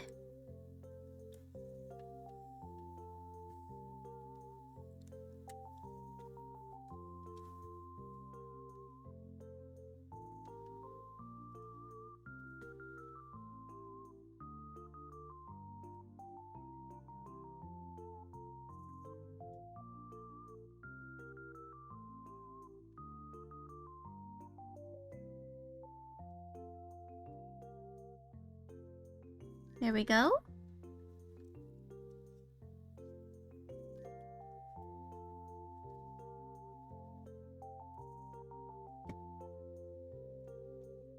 That is one cluster of patchouli.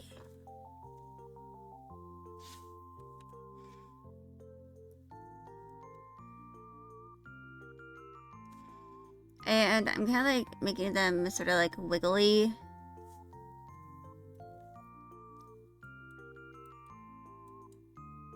You know, over here.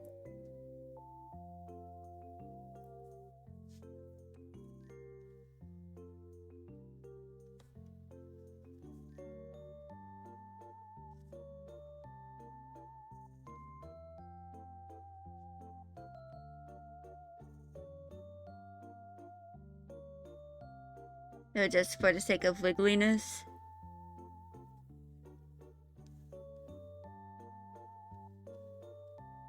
But yeah. I ended up not grabbing a snack.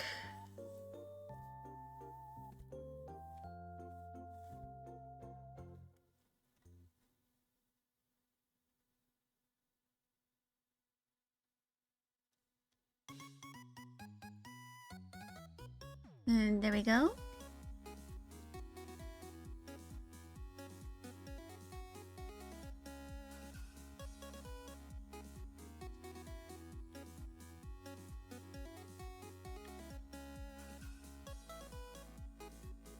There we go. You're nearly done with the garlic sandwich. Howie.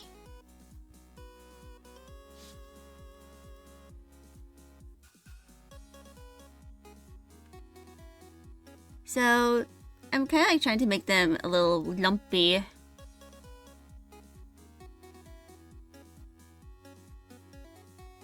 And, you know, clustered. The actual patchouli blossoms are like there.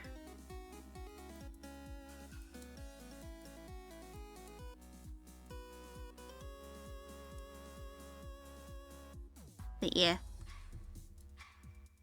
This is kind of like what they look like. I don't plan on like adding too much detail to them.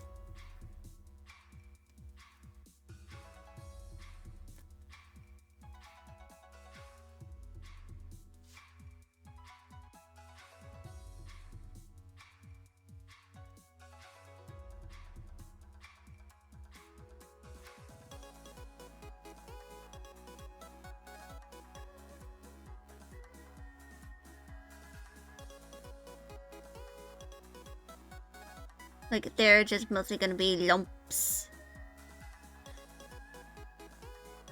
You can do the utmost to disrupt the palatable decadence to me. I'm fine with that. I actually have garlic bread that I can make and stuff.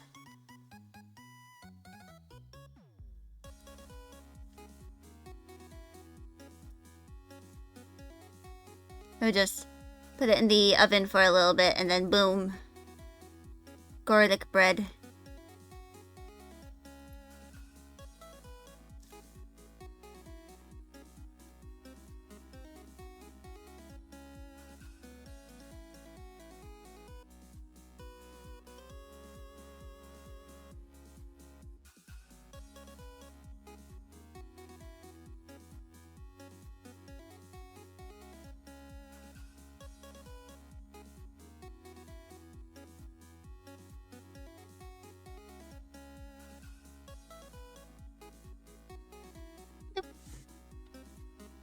But yeah.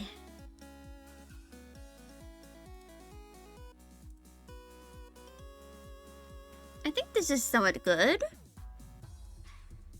I still need to add some more. The little patchouli clusters.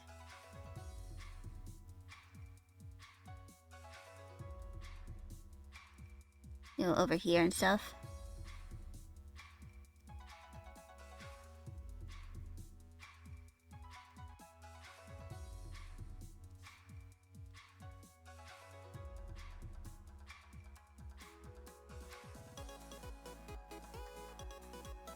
So, yeah.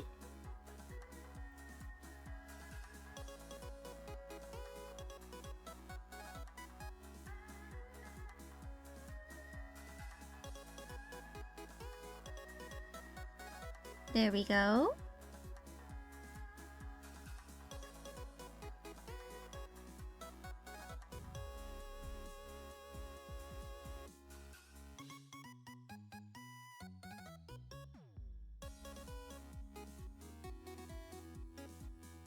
And the lumpiness has been achieved.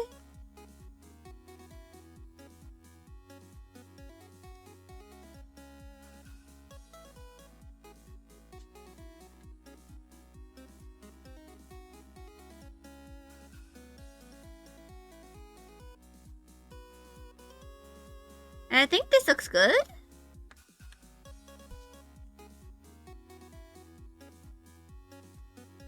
And this is not going to really show up until like the final arc, which, given the timeline, is probably not going to be written until next year.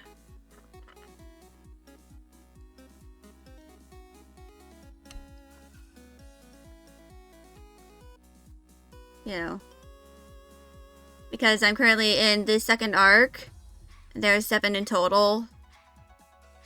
And this one with that is gonna be for this section, Break Flourish, is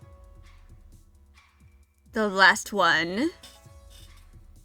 So,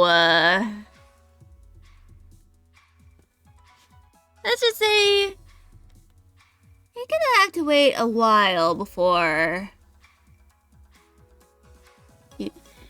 got very busy. What am I working on now? Section 4 is for a story that I'm writing.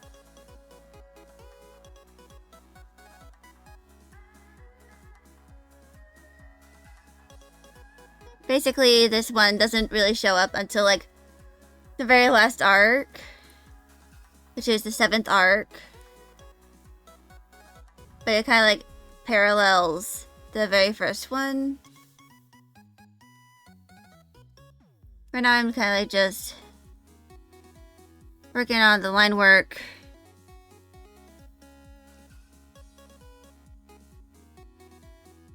So that it, you know, will pop on the page.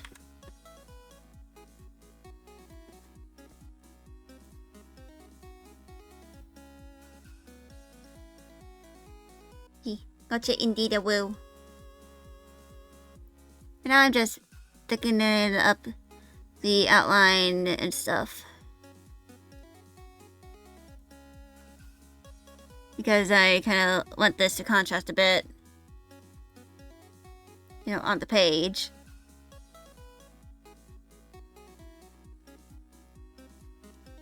So, the outline is to make sure that they contrast enough.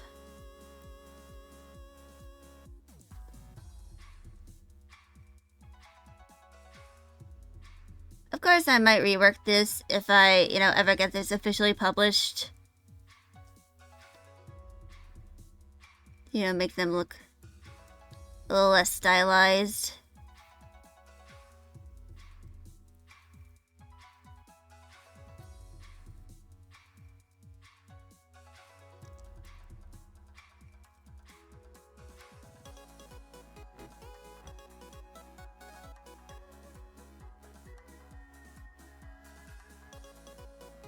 And just...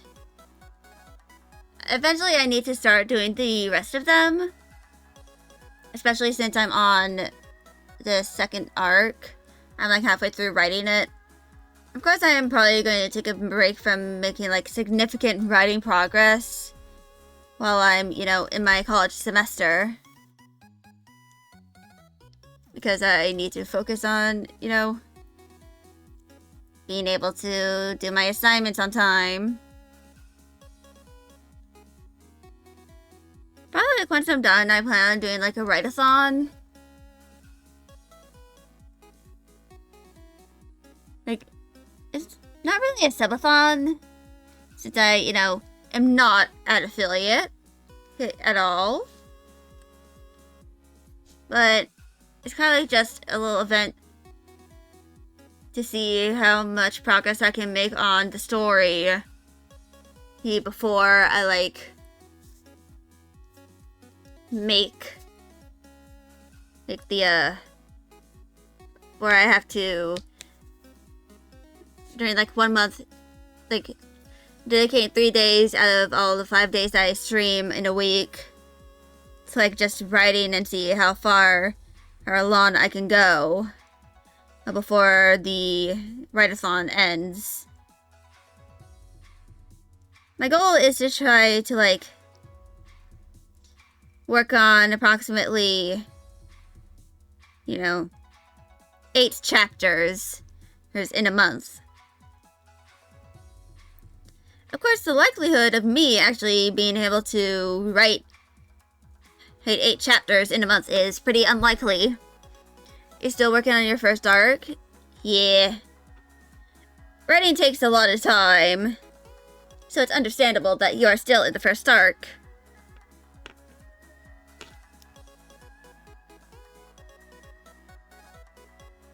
But yeah, I don't think I'm going to be doing any Writing Wednesdays for...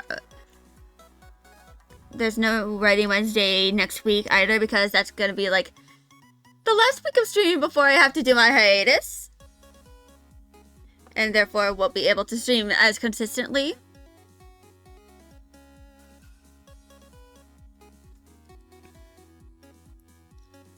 So, because of that, don't expect a lot from me until May.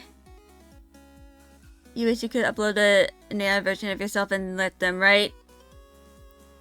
But then it wouldn't be you writing it. It would be a robot.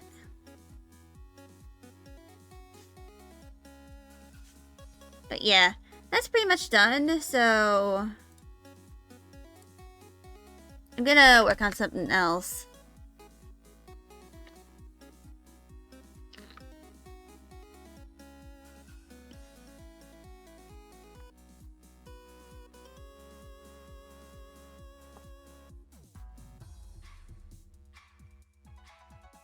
Yeah.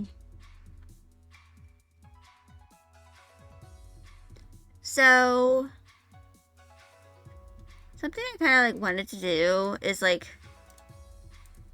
concept out like potential, you know, outfits that I can, you know, make for my VTuber model.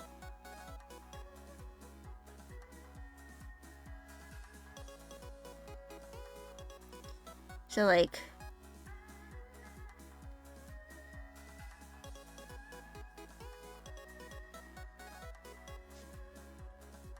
since, you know, I'm pretty much almost done with my 2.0 model, it's just like the new assets I need to make. I'm kind of like entertaining myself with like some concepts and stuff.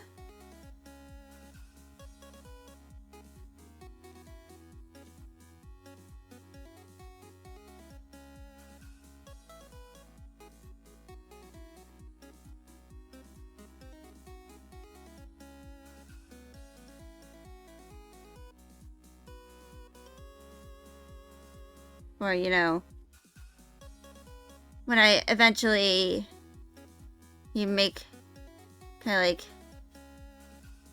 eventually need to make a new outfit or stuff. You remember now authors like Stephen King are relying on crutches like magical white powder. You only use your wit. Oh god.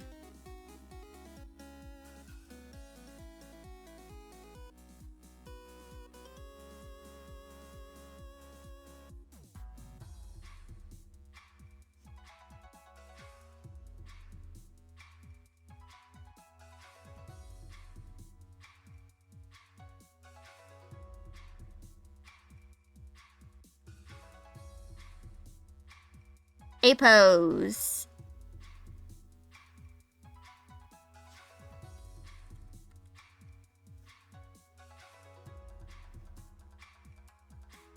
Here we go.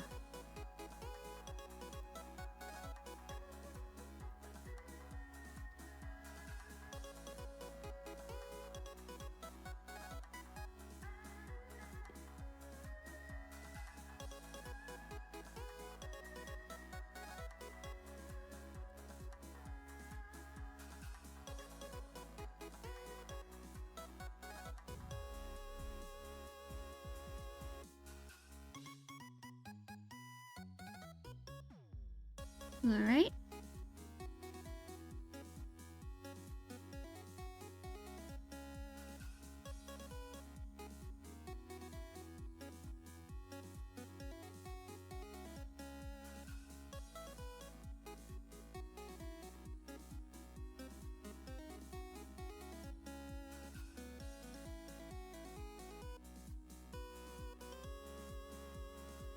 So, I'm just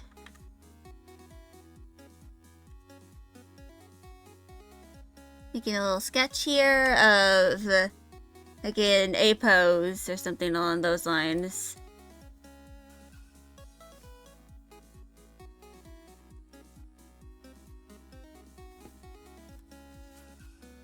For like, what I might be able to do with the model.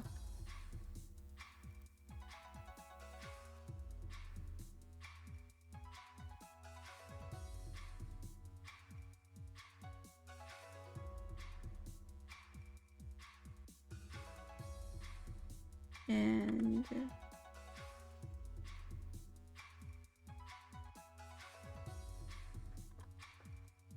so one thing that I might be able to do is like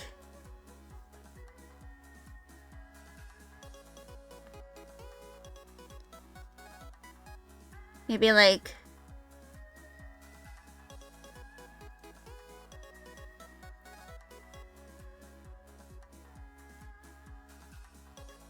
make a kind of like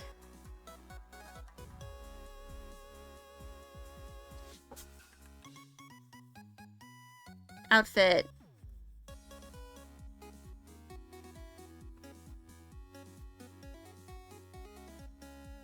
Ooh.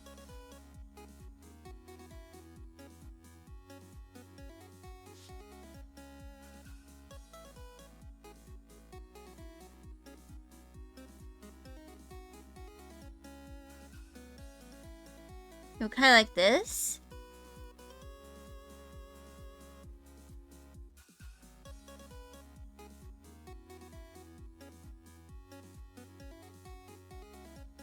like have like kind of a jacket or something that can be toggled on.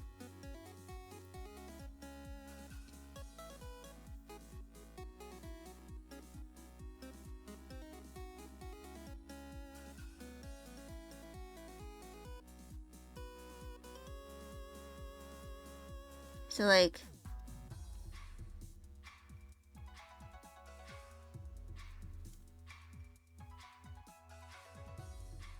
kind of like something like this.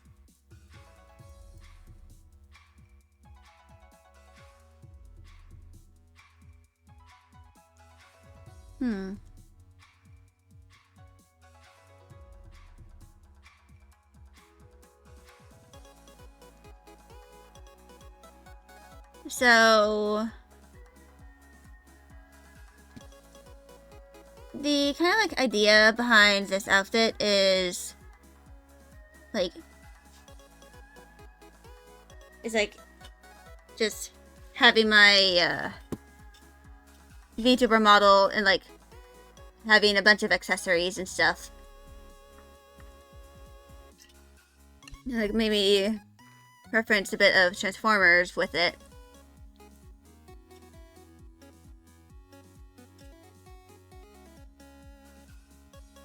And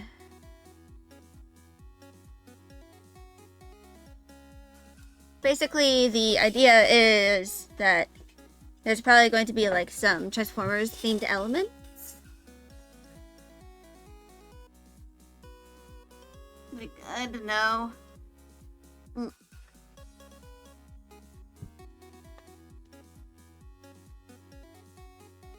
Probably like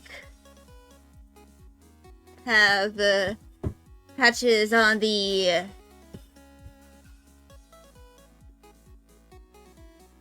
you know, jacket and like symbols and stuff on it to like denote, to kind of like represent Transformers. Maybe like do the red and purple hearts that artists often use instead of the Autobot and Decepticon logos, because those are pretty hard to draw.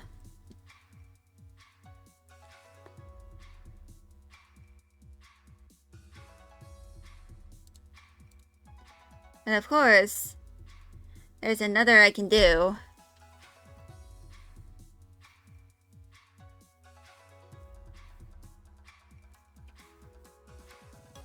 I can make a swimsuit.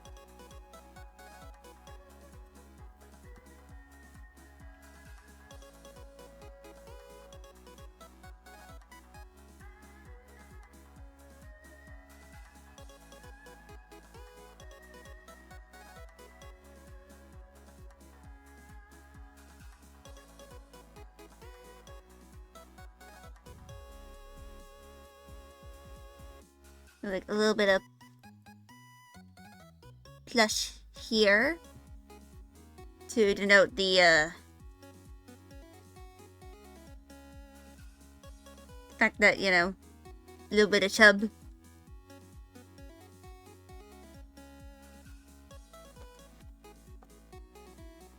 I'm probably gonna like have a bit of a cat design all over it.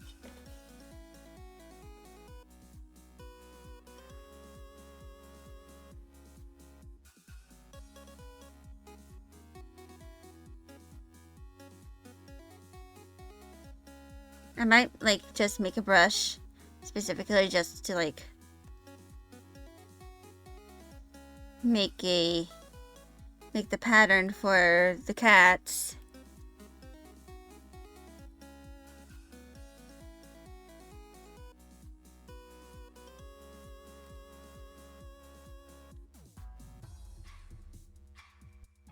Maybe like add a little bit of frills and stuff.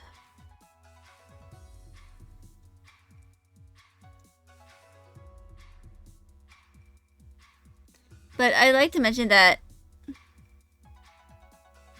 this is probably going to be like a bit of a joke outfit, because I am literally terrified of the water.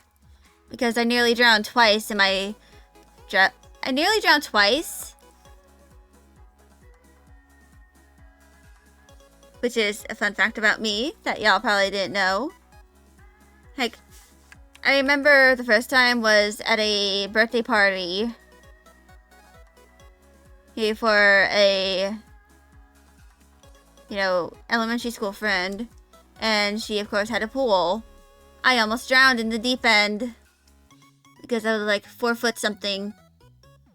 And then a few years later, I was at a water amusement park for a Girl Scout thing, and I was in the wave pool, but I went a little too deep when the wave started. So I had to be rescued by a lifeguard. And I just went, like, after that day, I was just like, I'm not doing this again.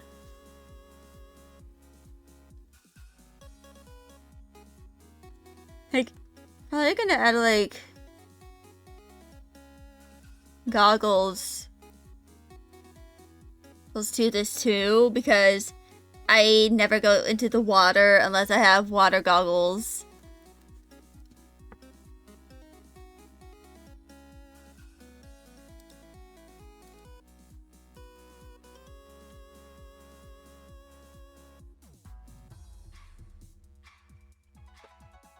So, that is like a swimsuit.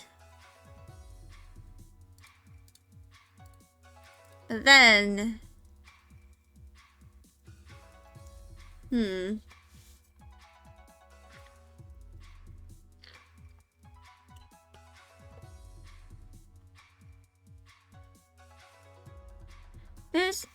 actually, this is kind of like, hold on.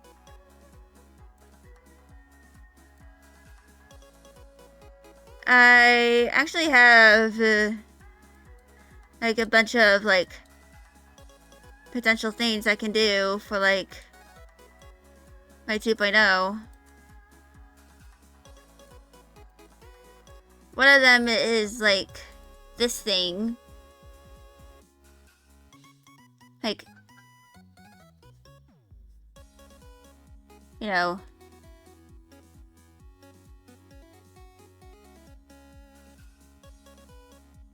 So, I honestly really like it.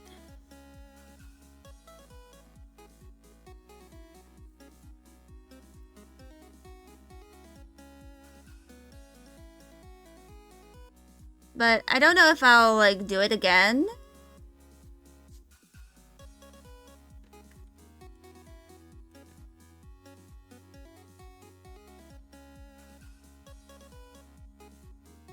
Skeletal system. Indeed. But one of the plans I had with this was, like, it was going to have, like, a toggle for, like, a skirt or, like, a pair of pants.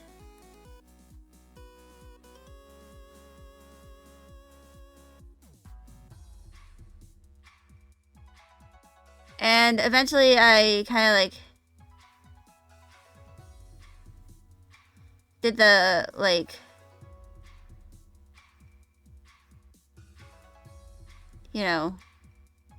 the diamond on the pants thing with my 2.0, but instead of it being the side where the seam is, instead it's, like, at the bottom. Yes, hello, Edospato, how are you?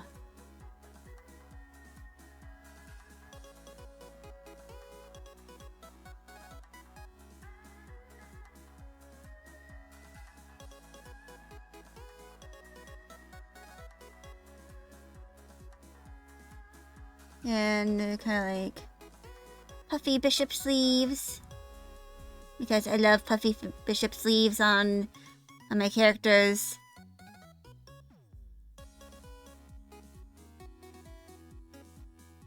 But yeah.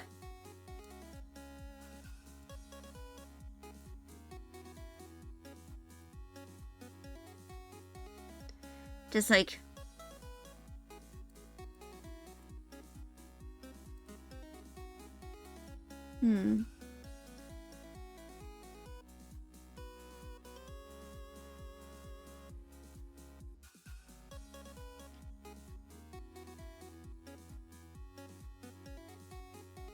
like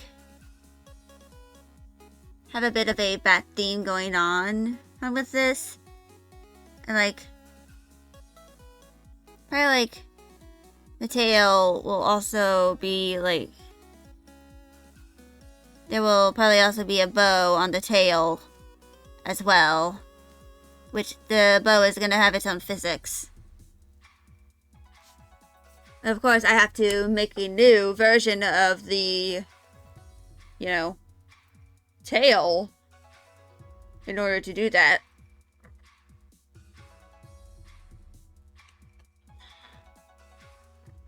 So yeah.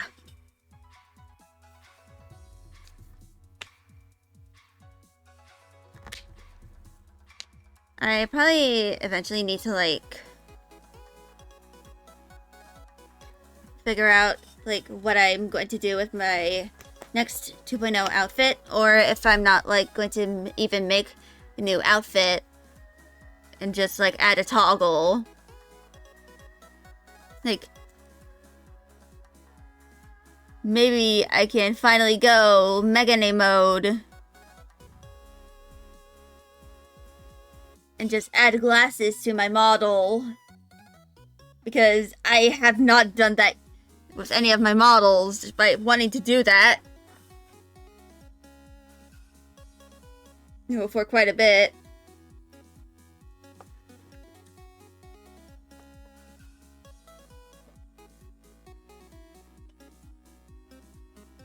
But yeah, I might make like several different ideas for like the glasses, like make several different versions of them and like have y'all pick out which one is the best one. I'd probably make one that is, hold on,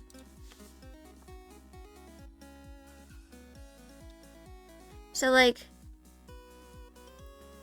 if I go here and I, you know, let me take my glasses off actually so I can, you know, reference them.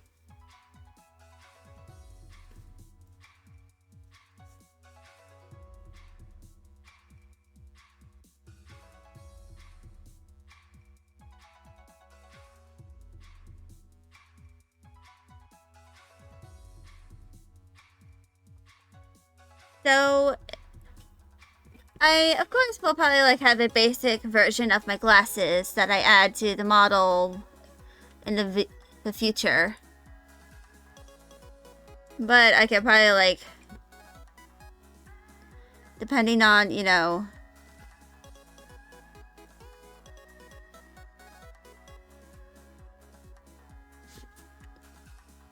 whatever her outfit I have, I could probably like have them change a little bit. So depending on, you know, the model, like add a little bit of accessories that don't like impede too hard on the vision.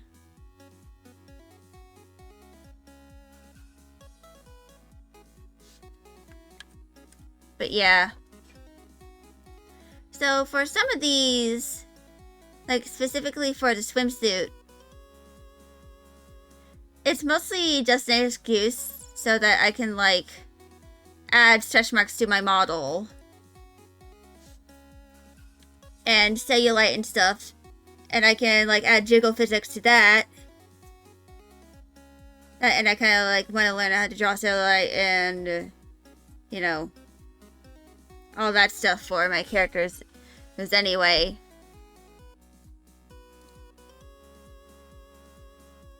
but I'm going to go start working on my 2.0 a little more.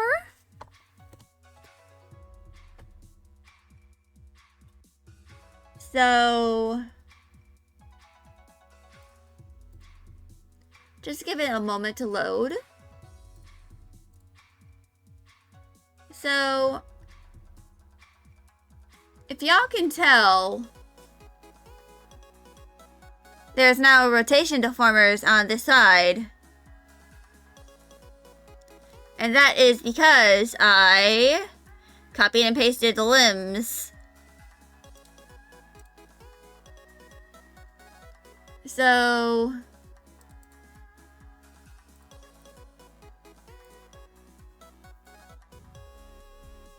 I think I need to fix the hips a little bit.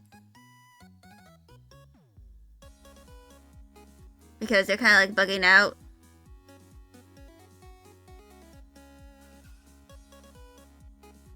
With the corners and stuff. And so is the shoe, dear God. But yeah, I added physics to the stuff. But the main thing I plan on doing today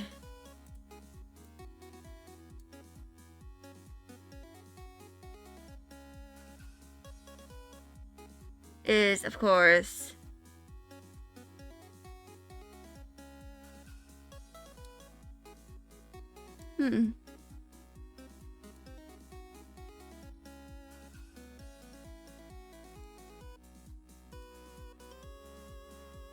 I need to rename these. Yeah, this is like what I need to work on.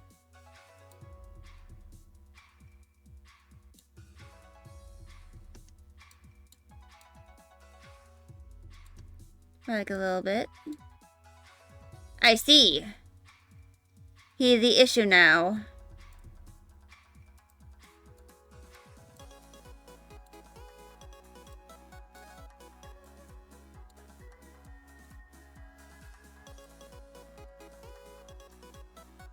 I forgot to do a thing.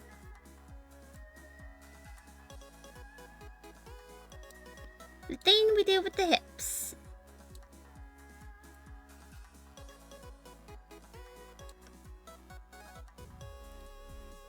So,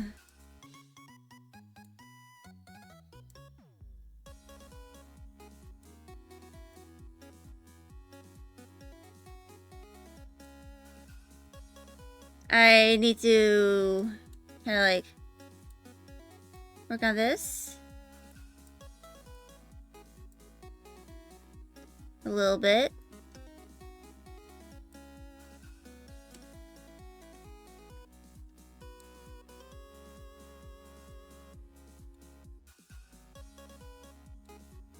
And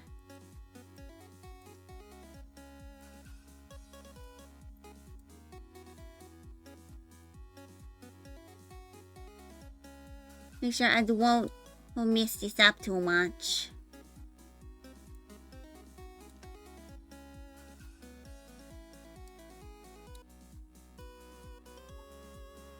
Björk, it's the Oppies. The Oppies are doing their Björks.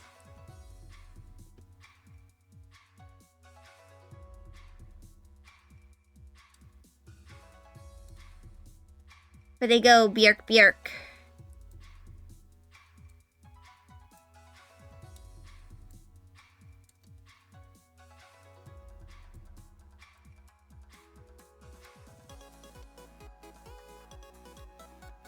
They love going Björk.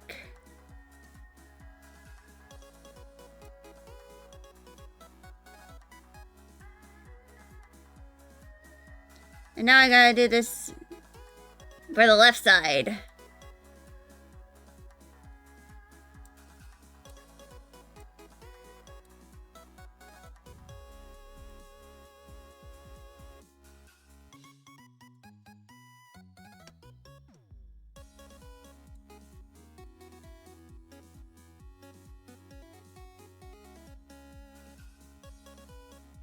Just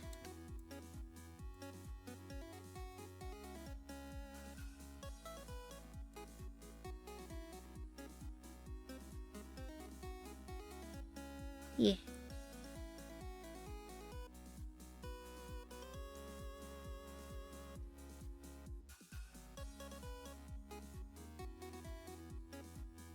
And the reason why I'm doing this is so that, you know,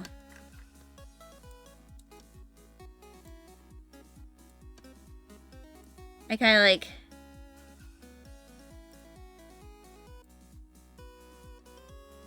know where I'm, this is kind of like messing up.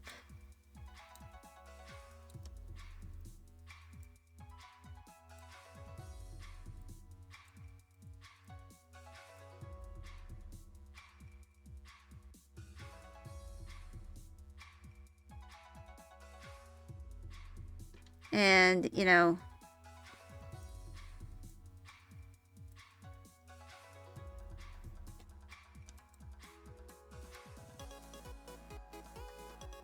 I kind of like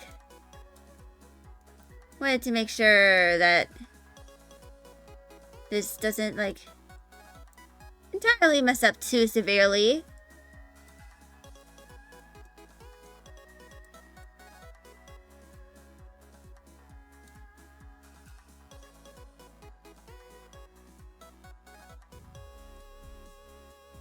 But yeah.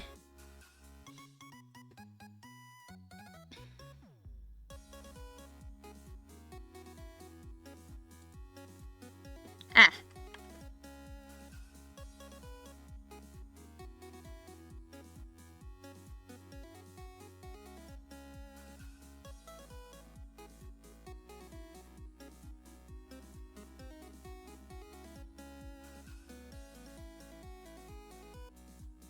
And yeah.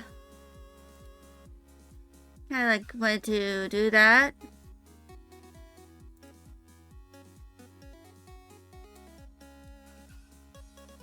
And now I need to kind of like check the mouth forms.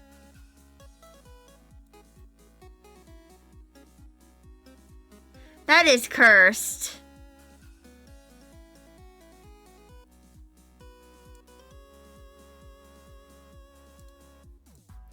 Because I think I forgot to do the mouth open.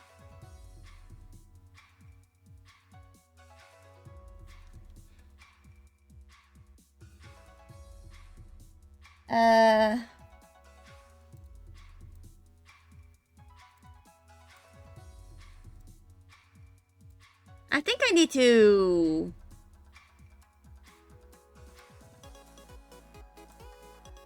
add this to the OG.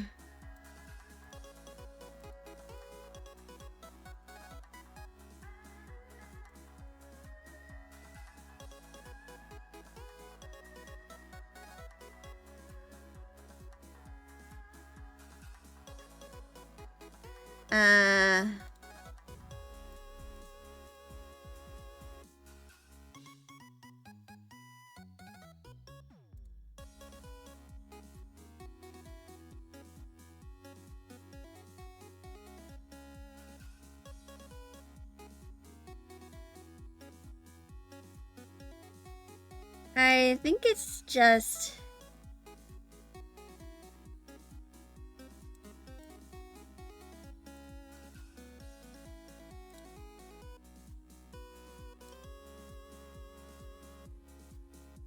I need to...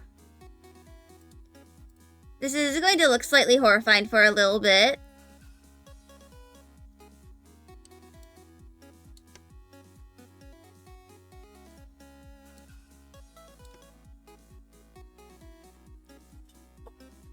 As I move some stuff around.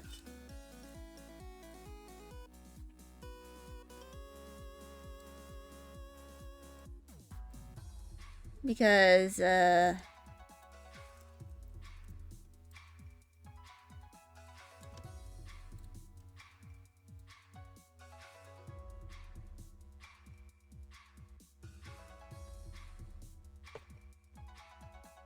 need to move all of the things in here.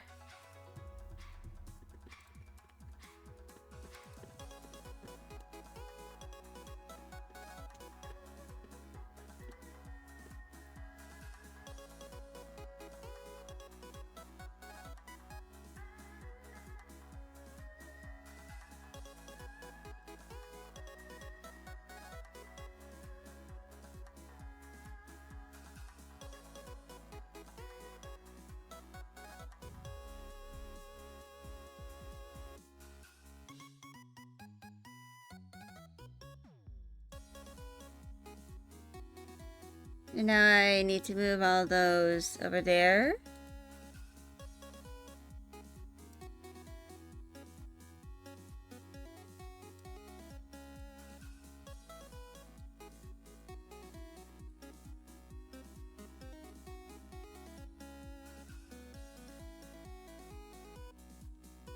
And yes, this does look very horrific.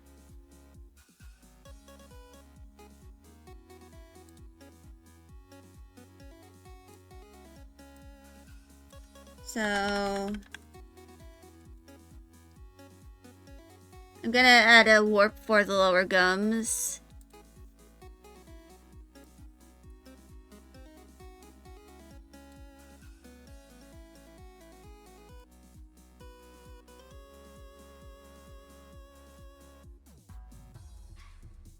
So that, you know,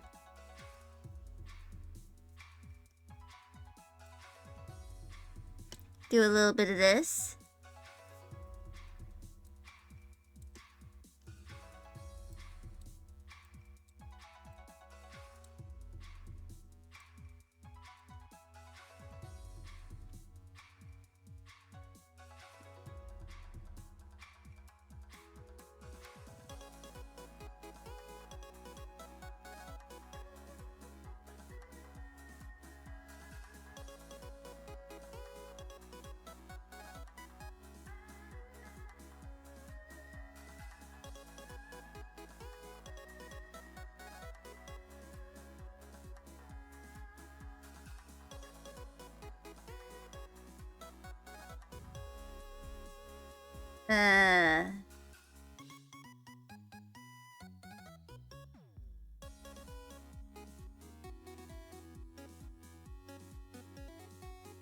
I eventually need to do all the augmented physics for the rest of the body.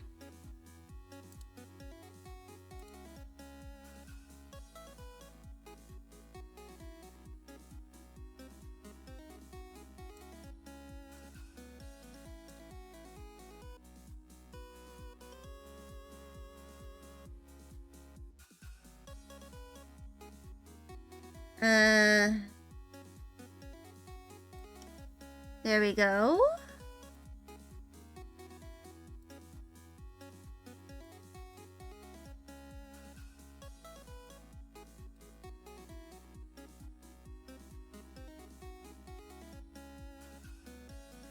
So, if I do that, it's cursed.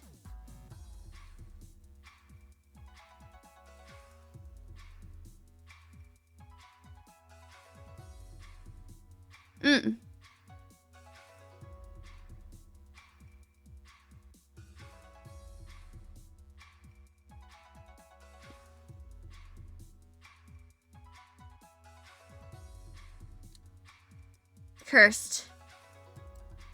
Curseth, curseth, curseth.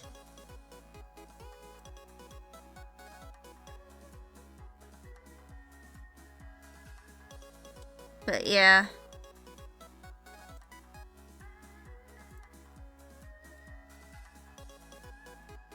I'm just gonna reflect the motion for all of them.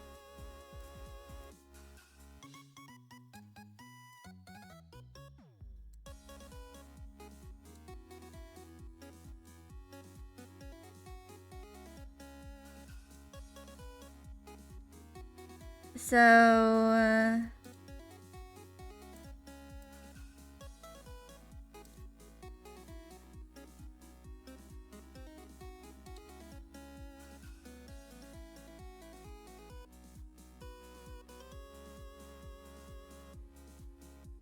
I think I need to add the lips to Ogwai.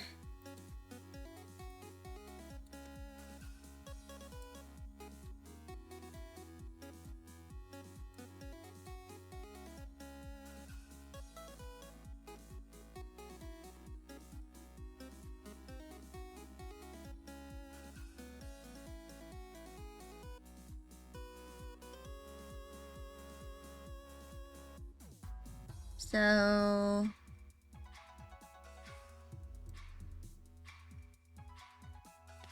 I'm gonna raise this up a little.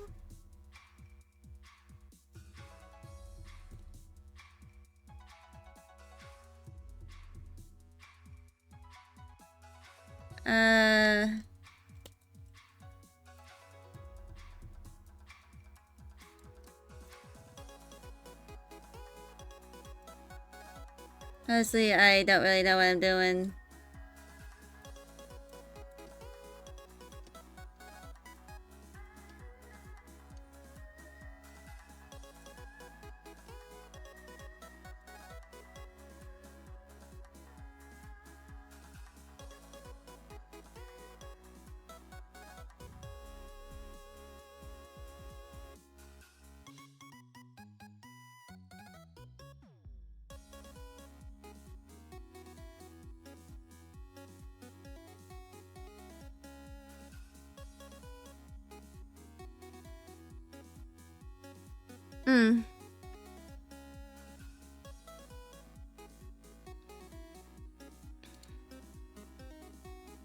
This is just looking cursed.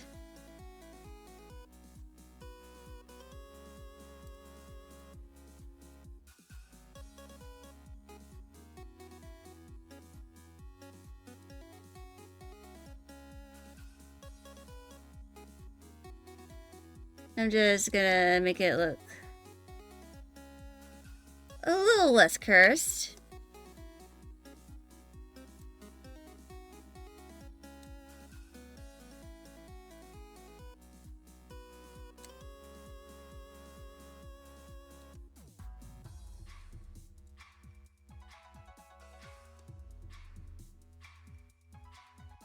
So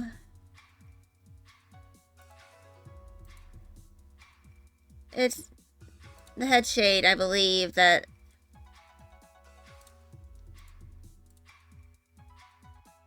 yeah, I need to like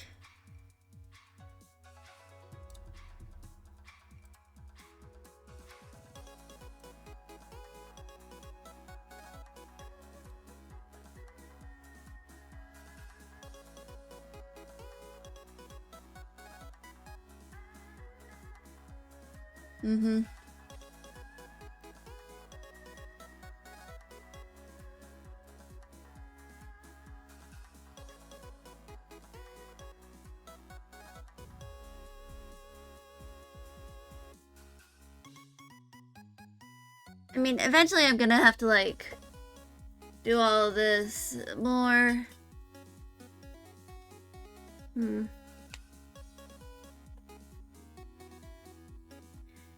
Yeah, this is honestly driving me a little insane.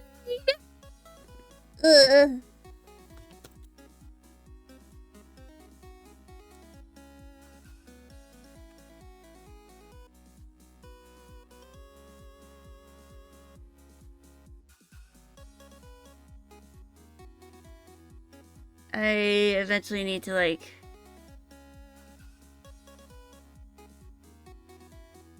indeed.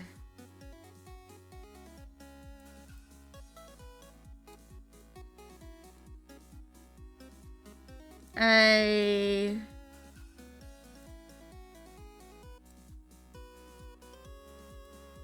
probably need to like modify the jaw a little bit.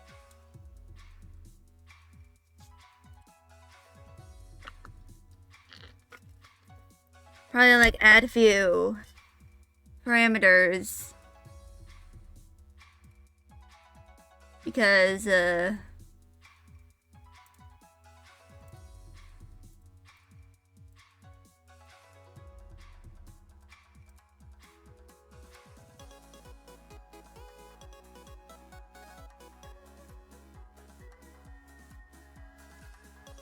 so if I do this,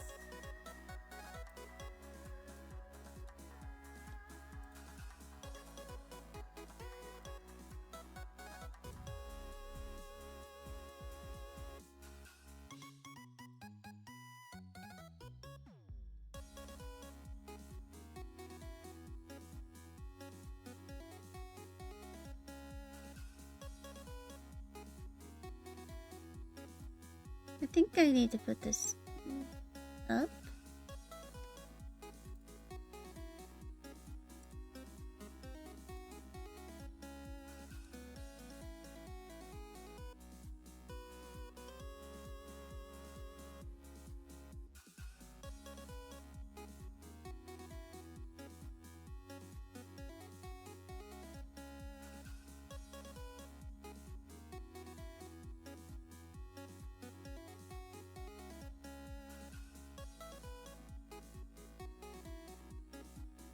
So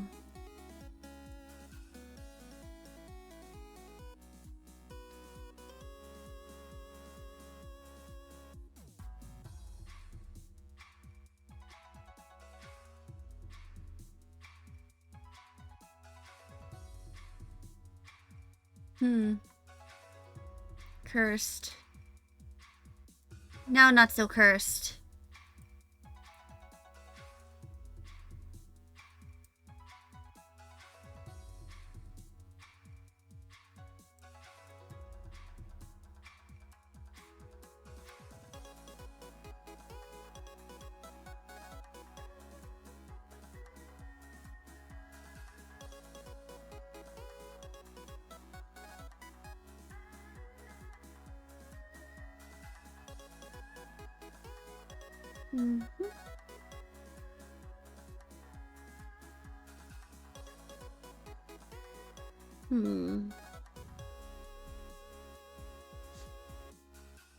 Okay, I'm going to save this. And I'm going to do another intermission. This is going to be a bit of a longer one because I want to make some food and all that. So I'm going to return eventually. I'm just trying to configure the mouth and the head together so that they, you know, are cohesive. So I will be back.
I'm back. I ended up just grabbing a piece of a chocolate bar and a haichu. I can make myself a meal when I'm done with streaming.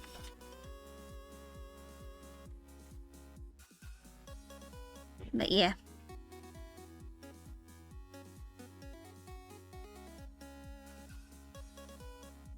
So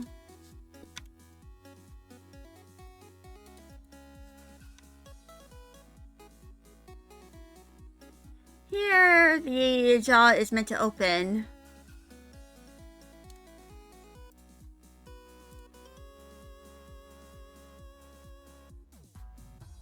And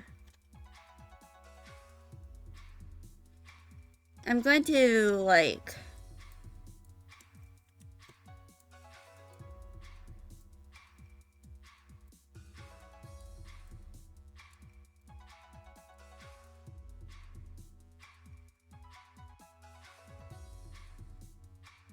change this a little bit.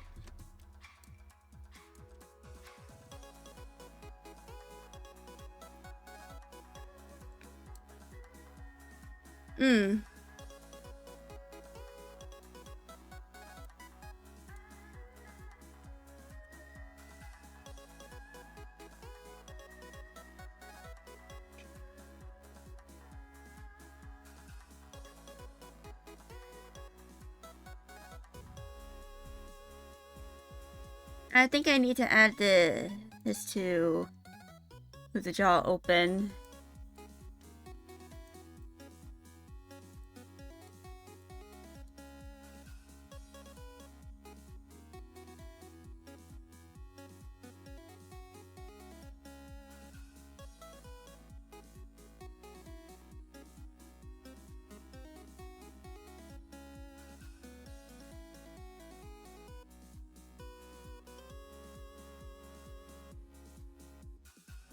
So that when the jaw is open, the mouth form is also changing based off that.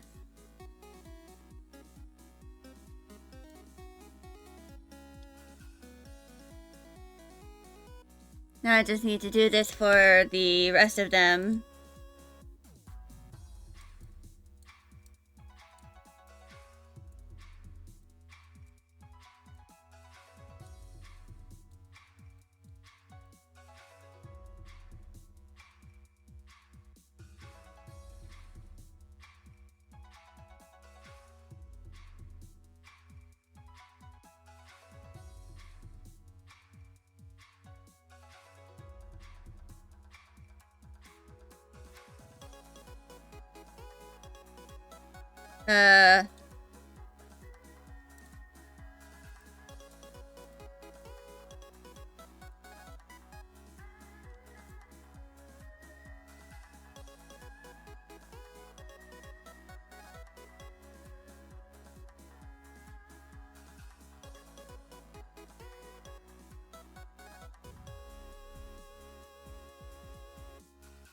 So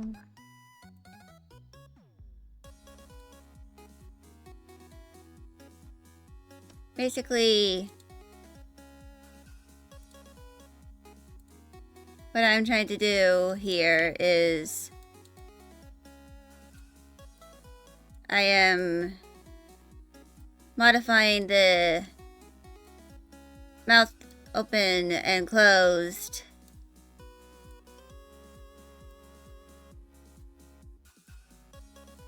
so that they, you know, don't show the mouth interior.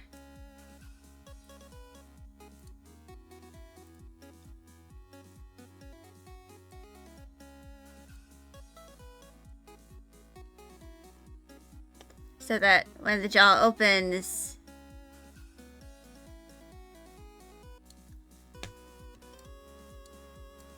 the, you know, mouth opens up wider.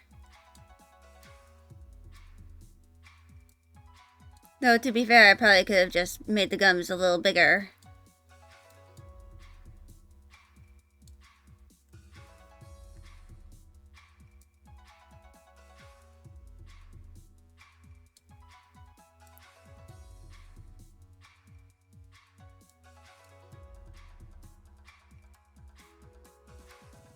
This is mostly just so I can, you know, have a little more control over making everything not very cursed.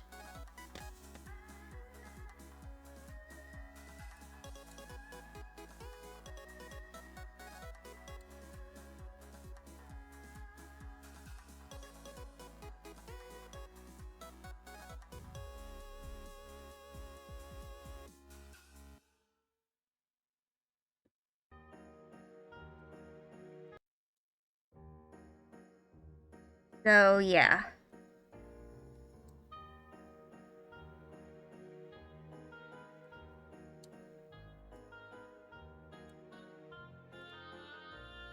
So, I also need to do the halfway point. And this is so that it looks cohesive all throughout. As the gums are, you know, somewhat connected to the mouth.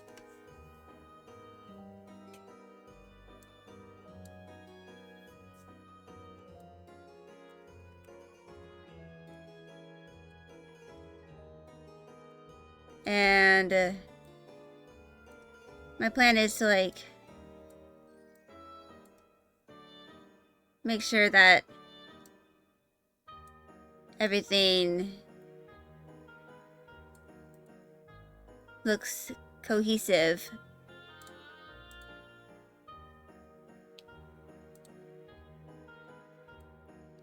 For, like, when I eventually debut the model.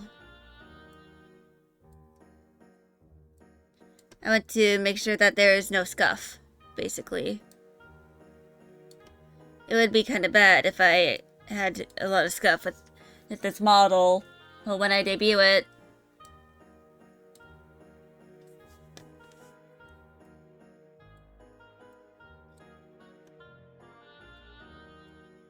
That would be a little bad, wouldn't it? So I'm taking care of trying to kind of like get everything here, you know.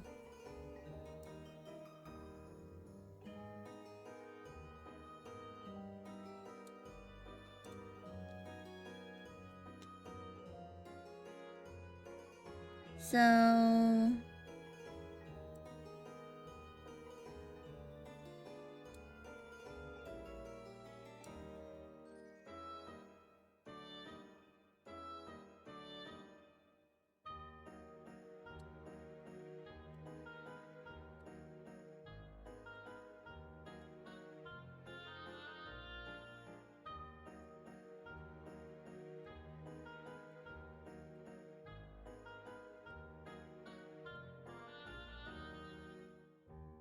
I think I can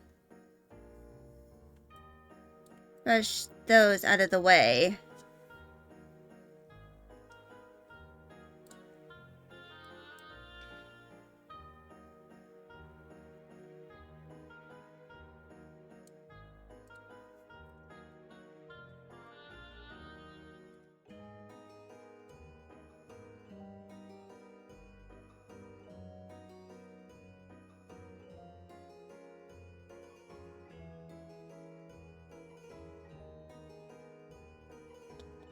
And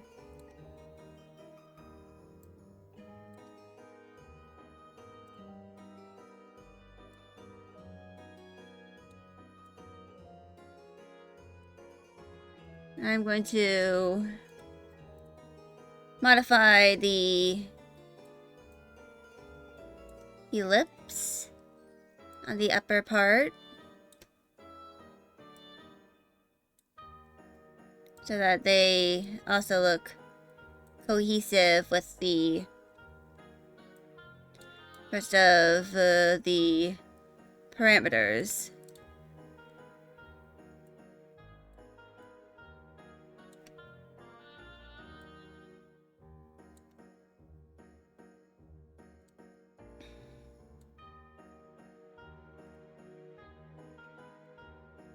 Basically, like,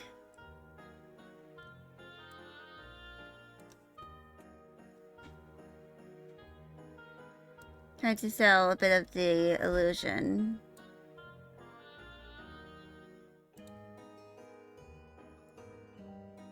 A little more.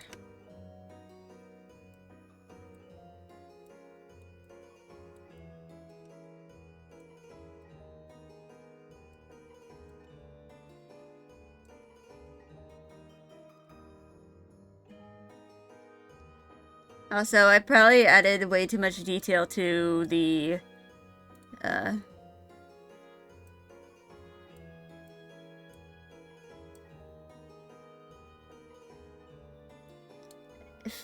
teeth. So they look a little horrifying.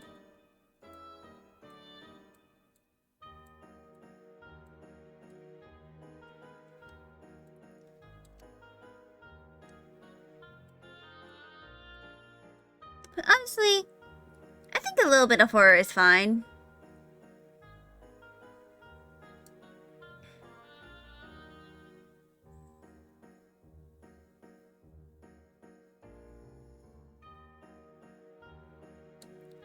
Now I need to kind of like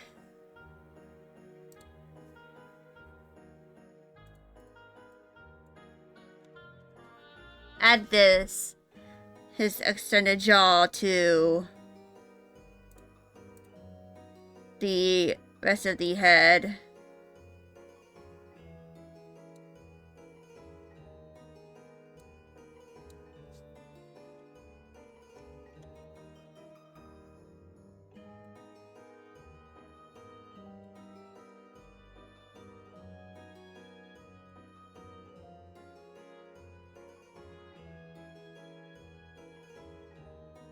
And I also need to add it to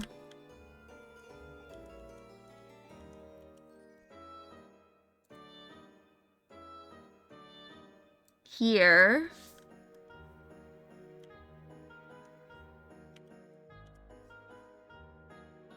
And here. Why is it like that?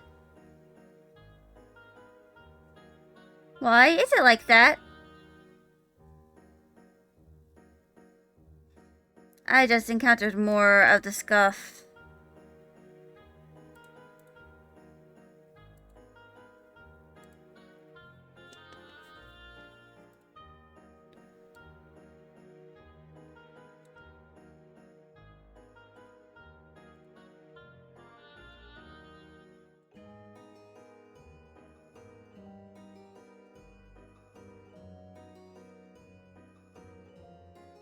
But anyway.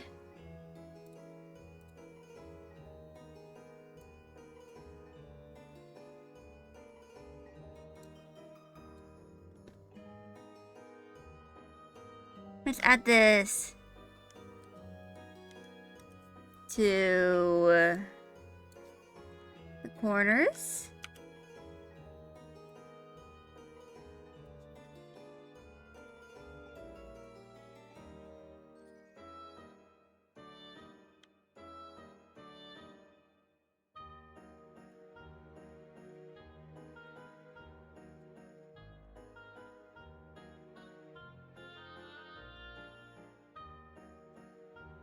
I like to sell the illusion.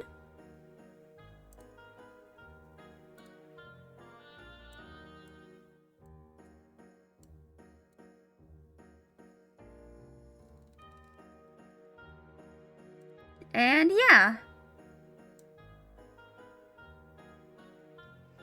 I eventually need to add I need to copy and paste the ear to the right side. Along with the ear mask.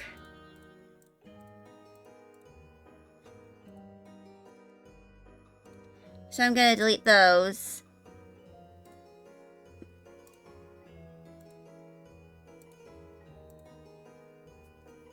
But yeah.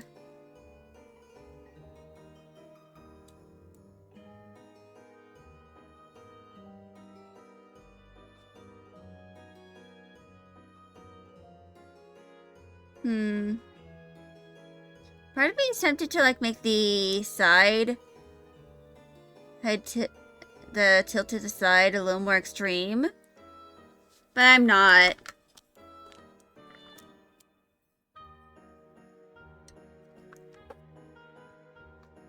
You know, for the sake of my own sanity. And besides, I can always do this later. Maybe like make some sort of poll or something. Like maybe whenever I like update my model, I could probably add that to it.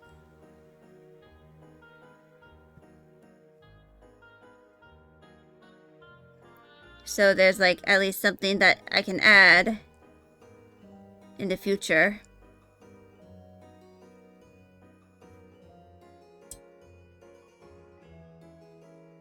And besides, I think it's a little more fun than if I, you know,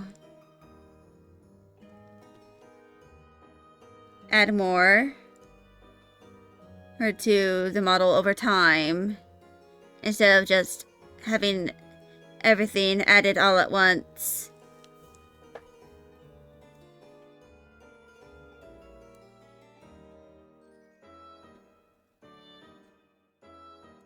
But yeah.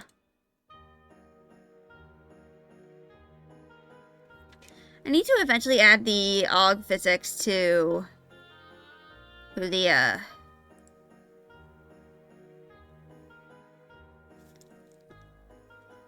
body movement.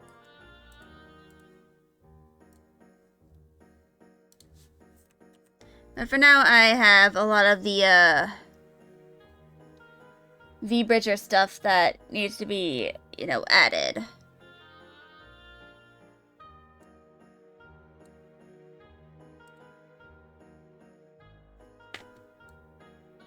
And some of it is a bit wonky.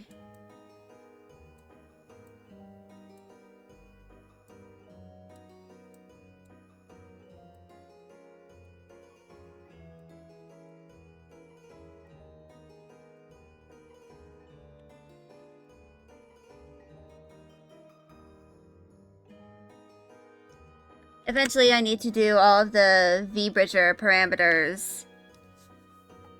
Here's with the standard mouth open and mouth form parameters. Not to mention all of the, you know, head tilts. It's just so much stuff.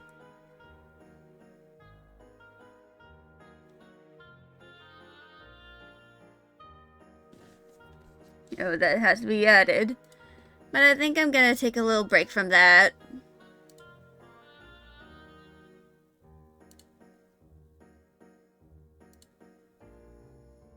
And,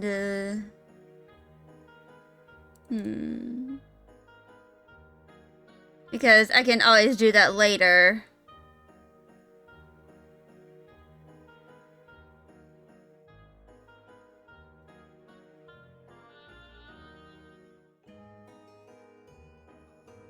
I think I'm going to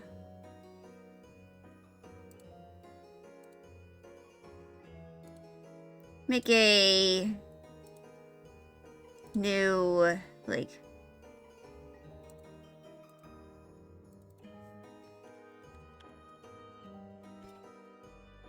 I think I'm going to actually make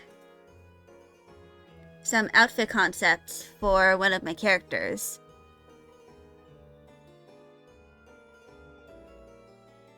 Howdy y'all, how y'all doing? I'm doing quite well. I just worked on some Live 2D parameters and stuff.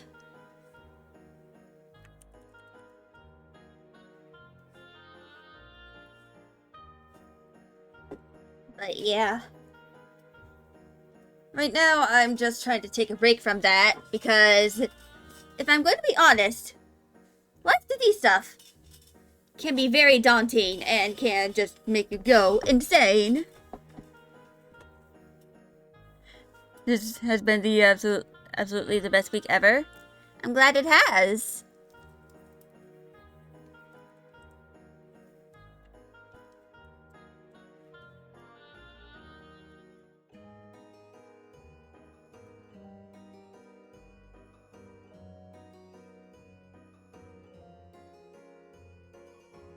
And hopefully next week for you is even better.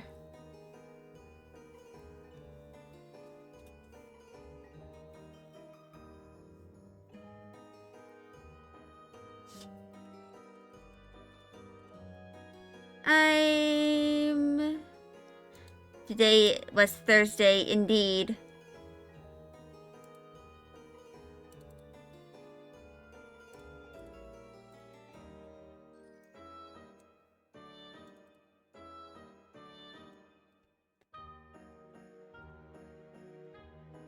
So,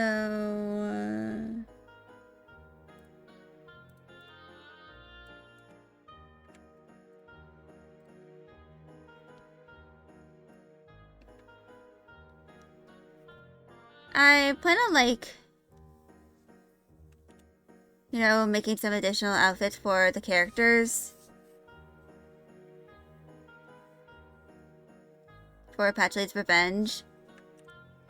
Because for Osmi, who I'm currently doing,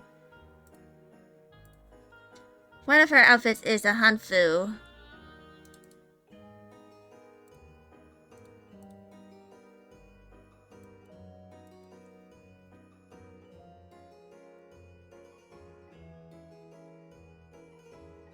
And I, of course, need to gather references for Hanfu and, you know, other Chinese fashion and then clothing.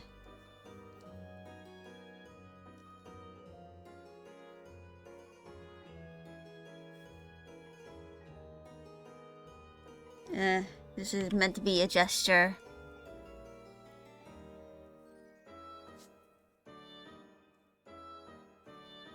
But yeah. For now, I'm kind of like working on her.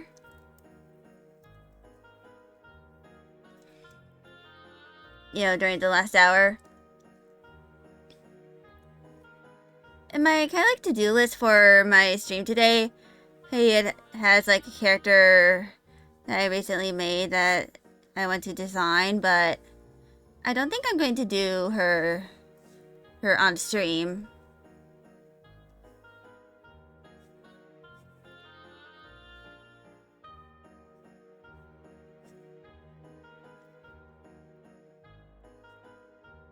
Because I kind of like want to do more stuff with her.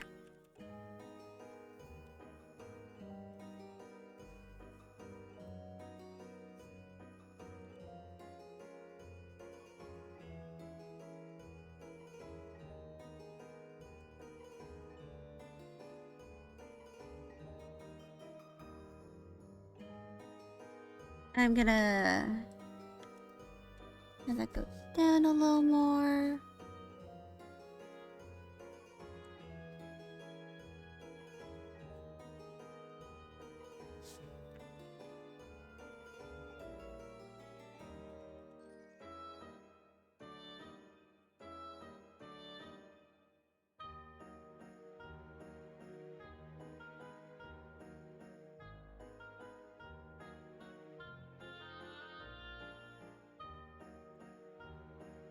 But yeah, I'm kind of like just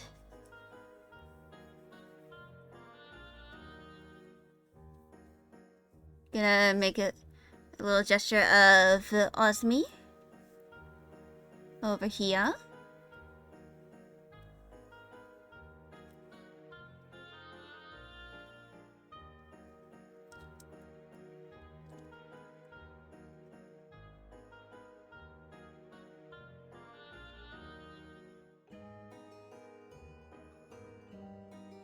And yeah.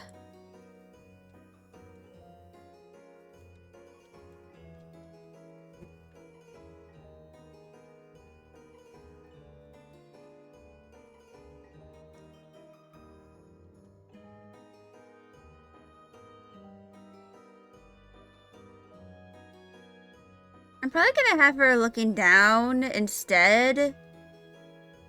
Because right now she's kind of like looking up. Maybe for like one of the outfits, I might like have her look down so you can see some of her accessories a little more. But I might like make some of her outfits in Infinity Nikki.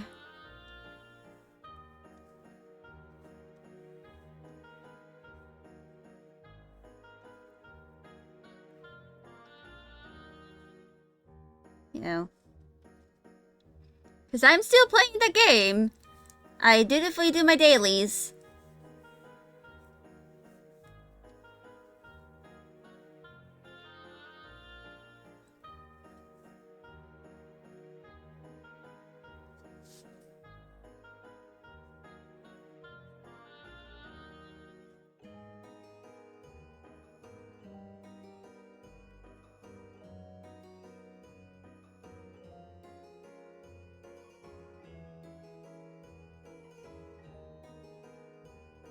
You know, in the game.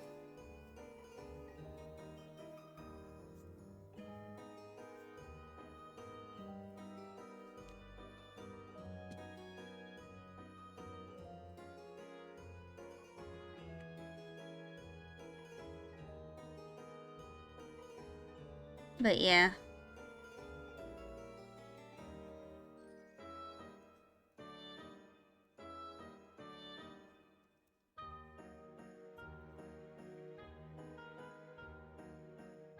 I mean, of course Osmi is also going to have, like, a few different kinds of hair.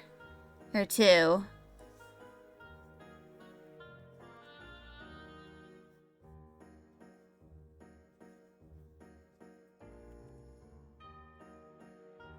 But for now, it's just gonna be her little half up twin buns.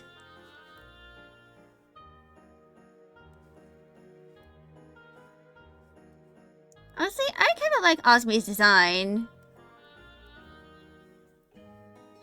Because she's, like, very cute.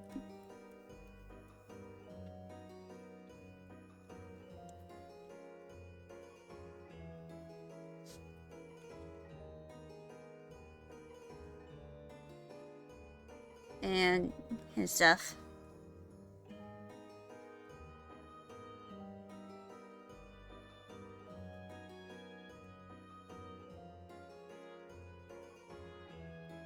And she's kind of based off of Douyin fashion, which Douyin is the actual Chinese TikTok.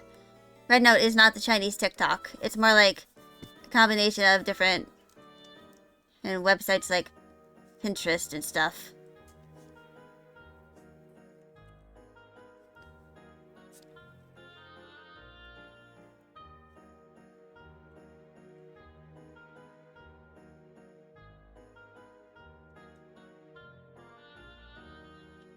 But, yeah.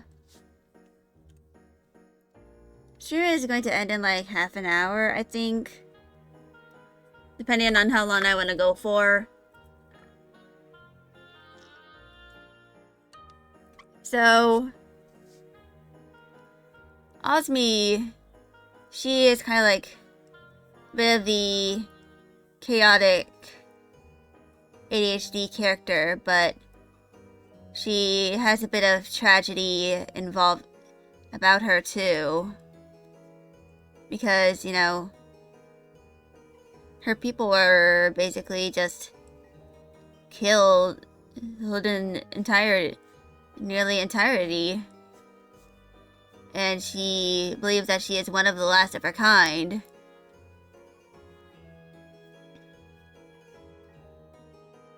And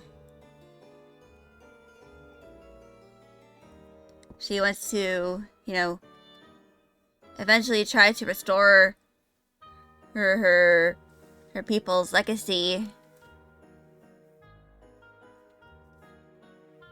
But unfortunately, because of the domain she is in, well, that she is from, being the same domain that Patchley's mother rules over her as a tyrant, she can't really do much other than, like, try to overthrow the tyrant. But she knows she can't really do that on her own. So she plans on trying to encourage Patchley and Dahlia to essentially commit matricide. Which, honestly, they were both going to do that anyway, so... Osmi is just encouraging the inevitable.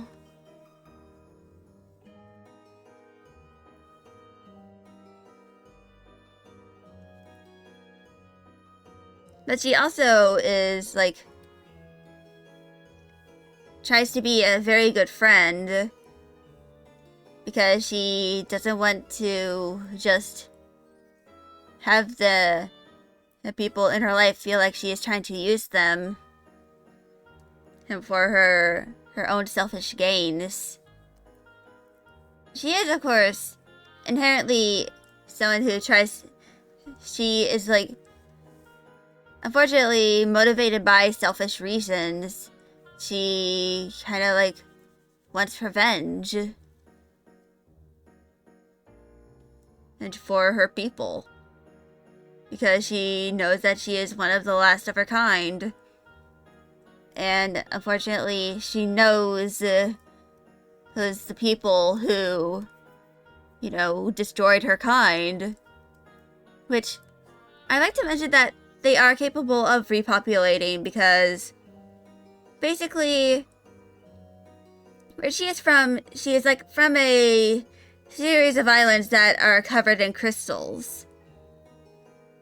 If blood is spilled on those crystals, it creates a crystal dragon. Usually, there is a ritual to create these crystal dragons. It's from like the previous generations and of crystal dragons.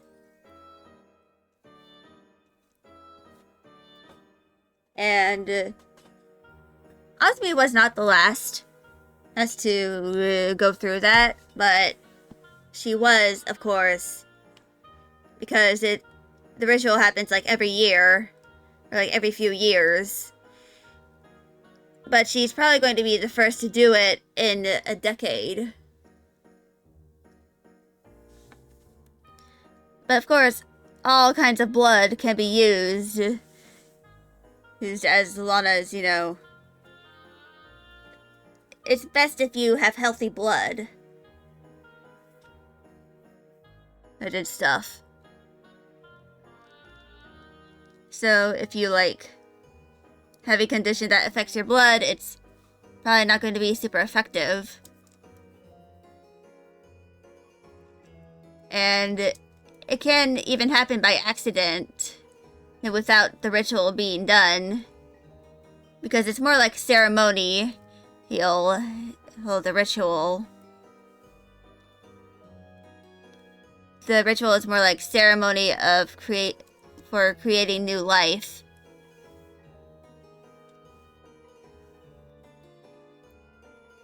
And Patchouli is very likely to end up doing it by accident.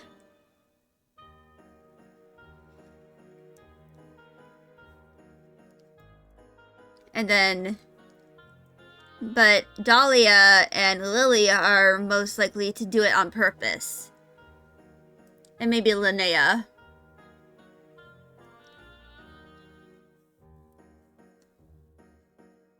Because, you know, those three are older, the older characters. Who's in the story.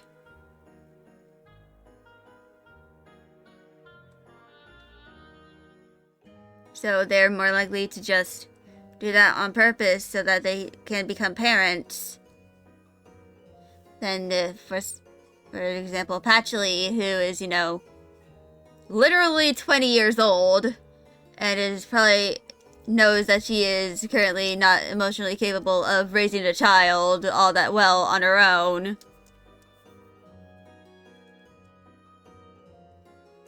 But something about the, you know, ritual and, like, you know, the making of crystal dragons is that it is possible to do it with, like, one person's blood.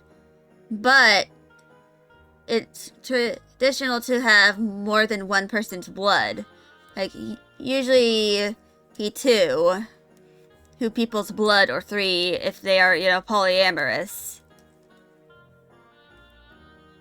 So the dragon produced from the blood Hidden Crystal ends up showing traits from all of the parents who donated their blood, and basically.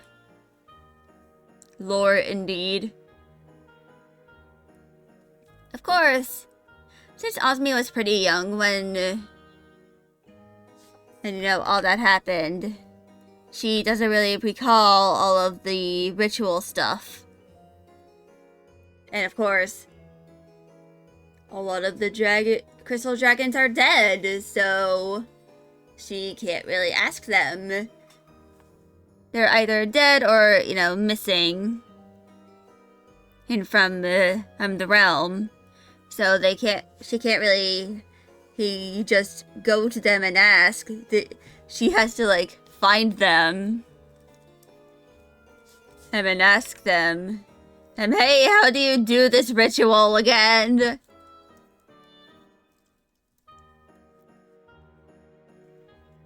So she probably, after the story, she probably focuses on trying to repair the realm. That, she was born in. Which means making more crystal dragons, woo! With the help of the others. Hydrangea also assists because she's also one of the crystal dragons. Though from, a different part of the area.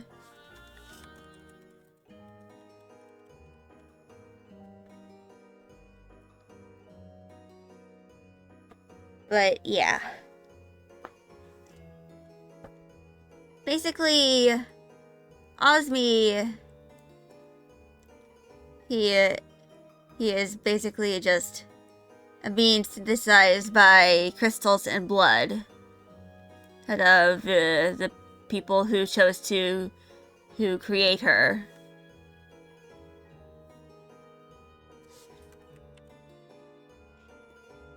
And of course it's possible to accidentally do it. If you're bleeding and you accidentally get blood on a crystal, the process will begin. But of course, sometimes it takes more than, the one person to, initiate the creation.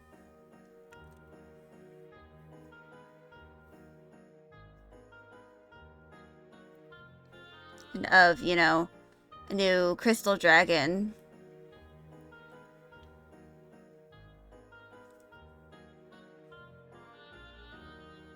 It usually takes at least 2 people. Mostly for, initiating the process. And, you kind of, have to gestate it in a location with enough warmth.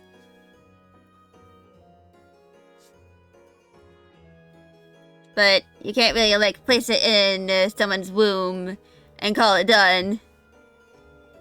That's an easy way to lose it.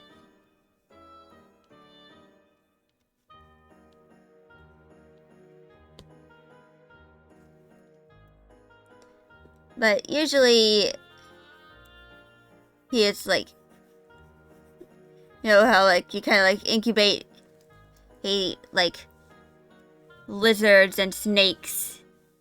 You have to put them under a heat lamp or some sort of flame, human source of warmth. Maybe wrap them up in a blankie. And then the egg will hatch, and boom, you now have a child who is a dragon. Congratulations on becoming parents to a creature. And the crystal dragons usually end up being somewhat humanoid, especially if, the people who assisted in the creation of it with their blood are, human themselves. basically the human blood equals it's probably going to be born as a humanoid. Osmi, because, you know, she was made with other crystal dragon blood, came out originally as a dragon, and eventually gained a humanoid form later on.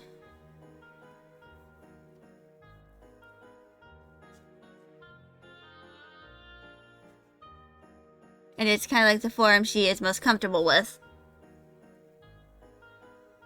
Of course, she does have certain draconic traits. But, of course, some of those she doesn't really show unless she's around, like, very close friends.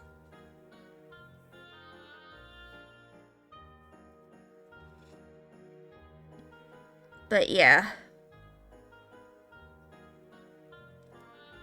And it's kind of like Osmi. Shijin. Yeah.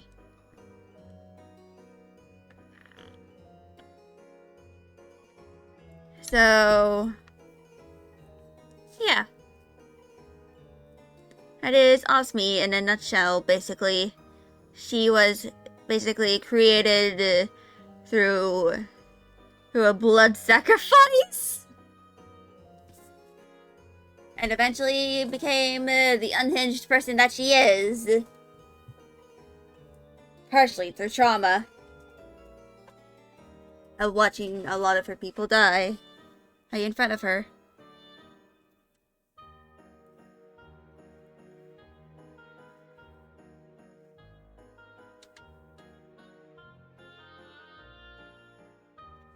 So yeah.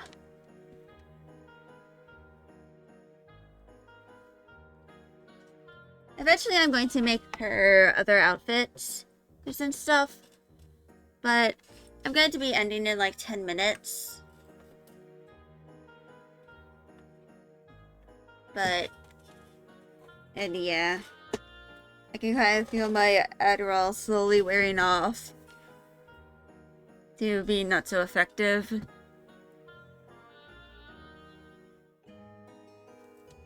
But yeah. Eventually I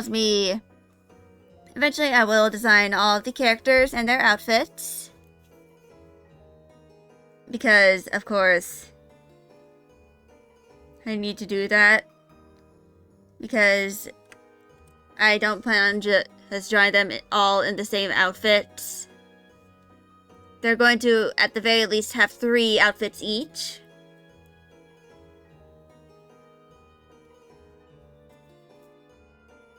And one of them is the outfits that they wear, you know, when they're on missions and stuff. It's like a uniform to designate them as, you know, the paranormal investigators.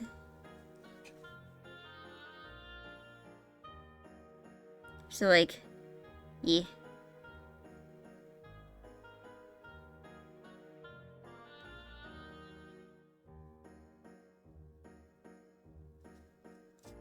But yeah, that is like Osmi. I plan on trying to make a bunch of references of her.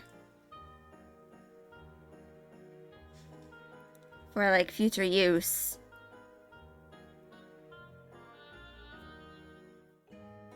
But yeah.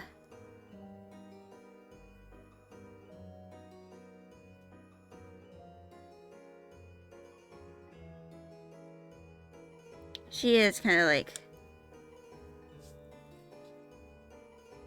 character with trauma and ADHD. But she remains silly despite the trauma.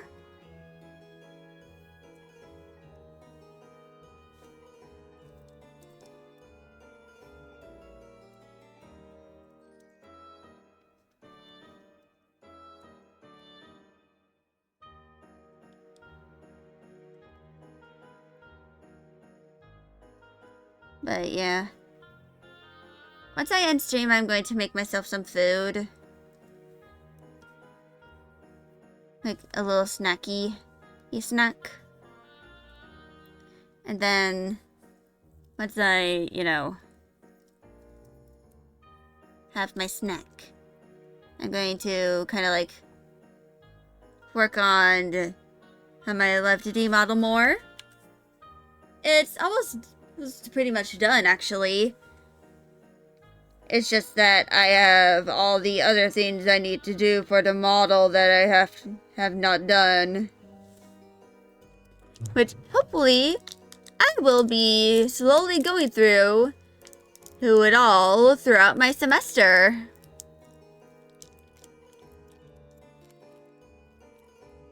You know, when I have the time, that is. Because it's very likely that I won't have a lot of time to kind of like work on any new things.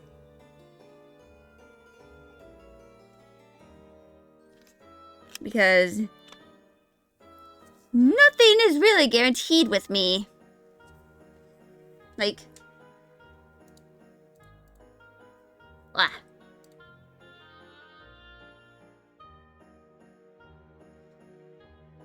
I know that I eventually need to, for this stuff, I eventually need to start the ending soon screen. I also need to do the new intermission screen and the panels. That's like 2 things that I have yet to begin doing. And then there are the alerts that I started on earlier today. But of course, as you know, this is pretty much done. I can probably like just save this as a PNG. And then just like over, you know, the next few months after my semester ends, just slowly go through everything.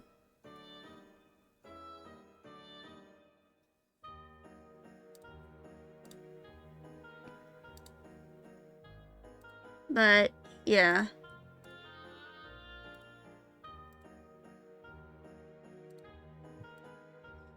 It is, of course, Future Skelly Problems, trademarked.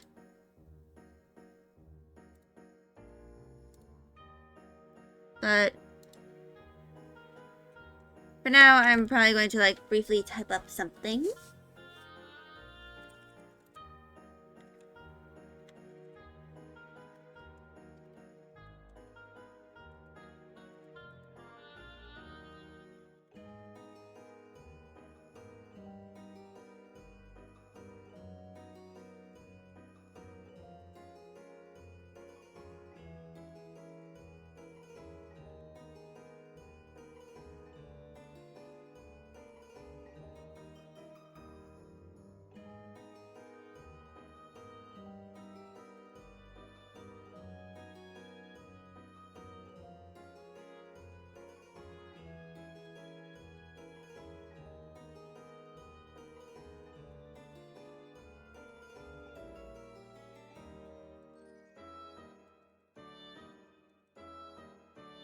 But yeah, this is kind of like mirroring like the last time I had to do this.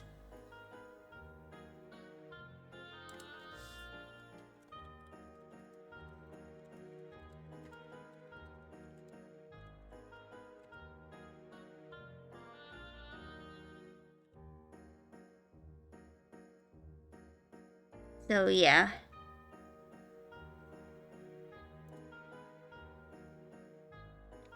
Basically just nothing bad is happening, I'm just getting education.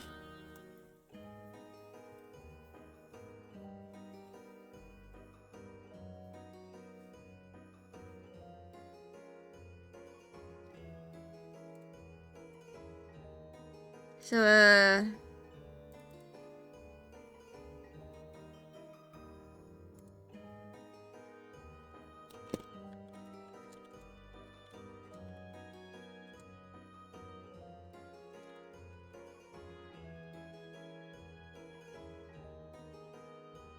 So, yeah. And please be rest assured that I will end up making another one of these in the future. It's gonna happen for the next few years until I graduate from college.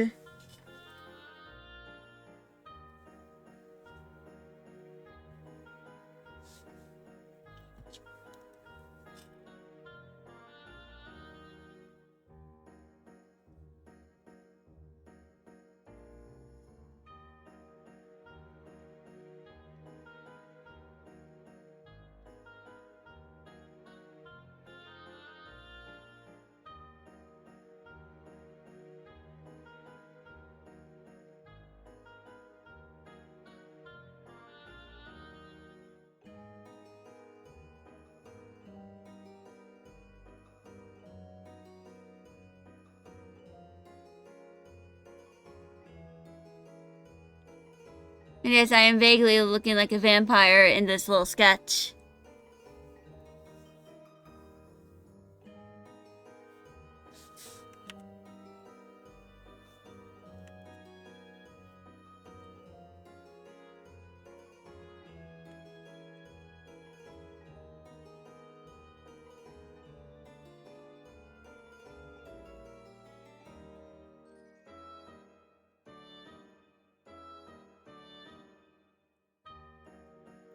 I just wanted to draw myself looking like a bit of a goblin.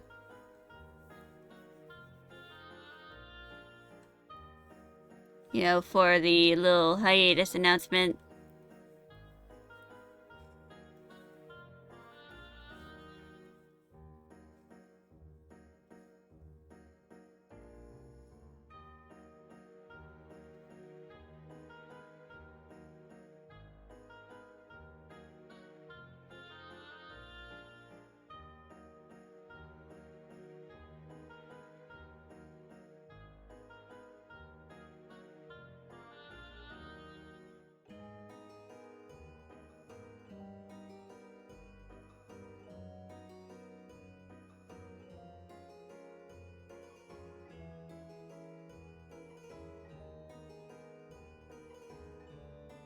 But yeah.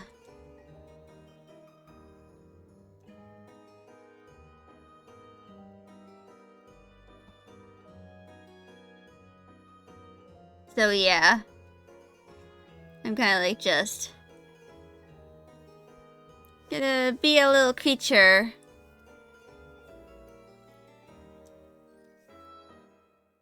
Stalking the halls of the college.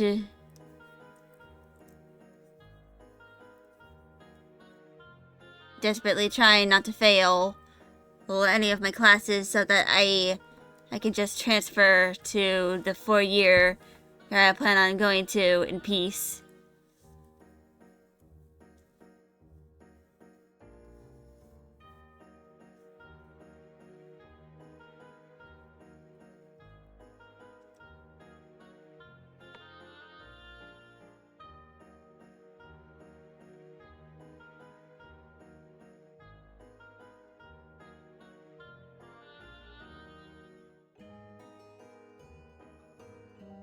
Until 2027.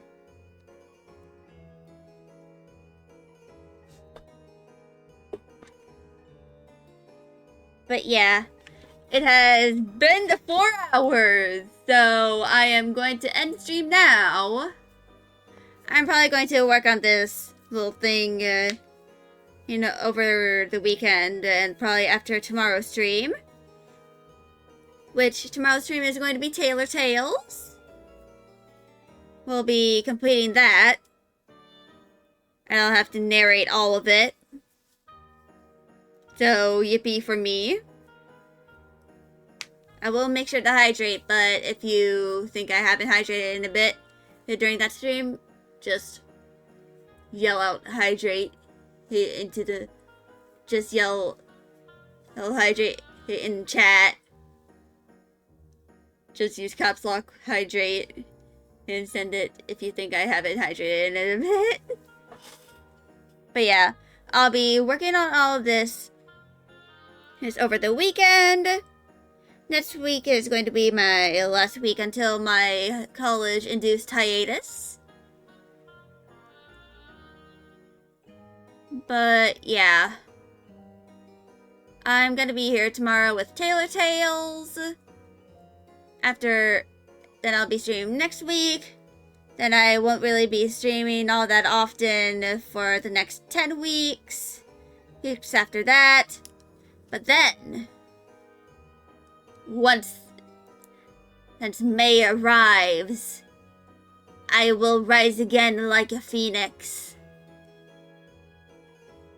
And probably like slowly be introducing all of the new assets I make.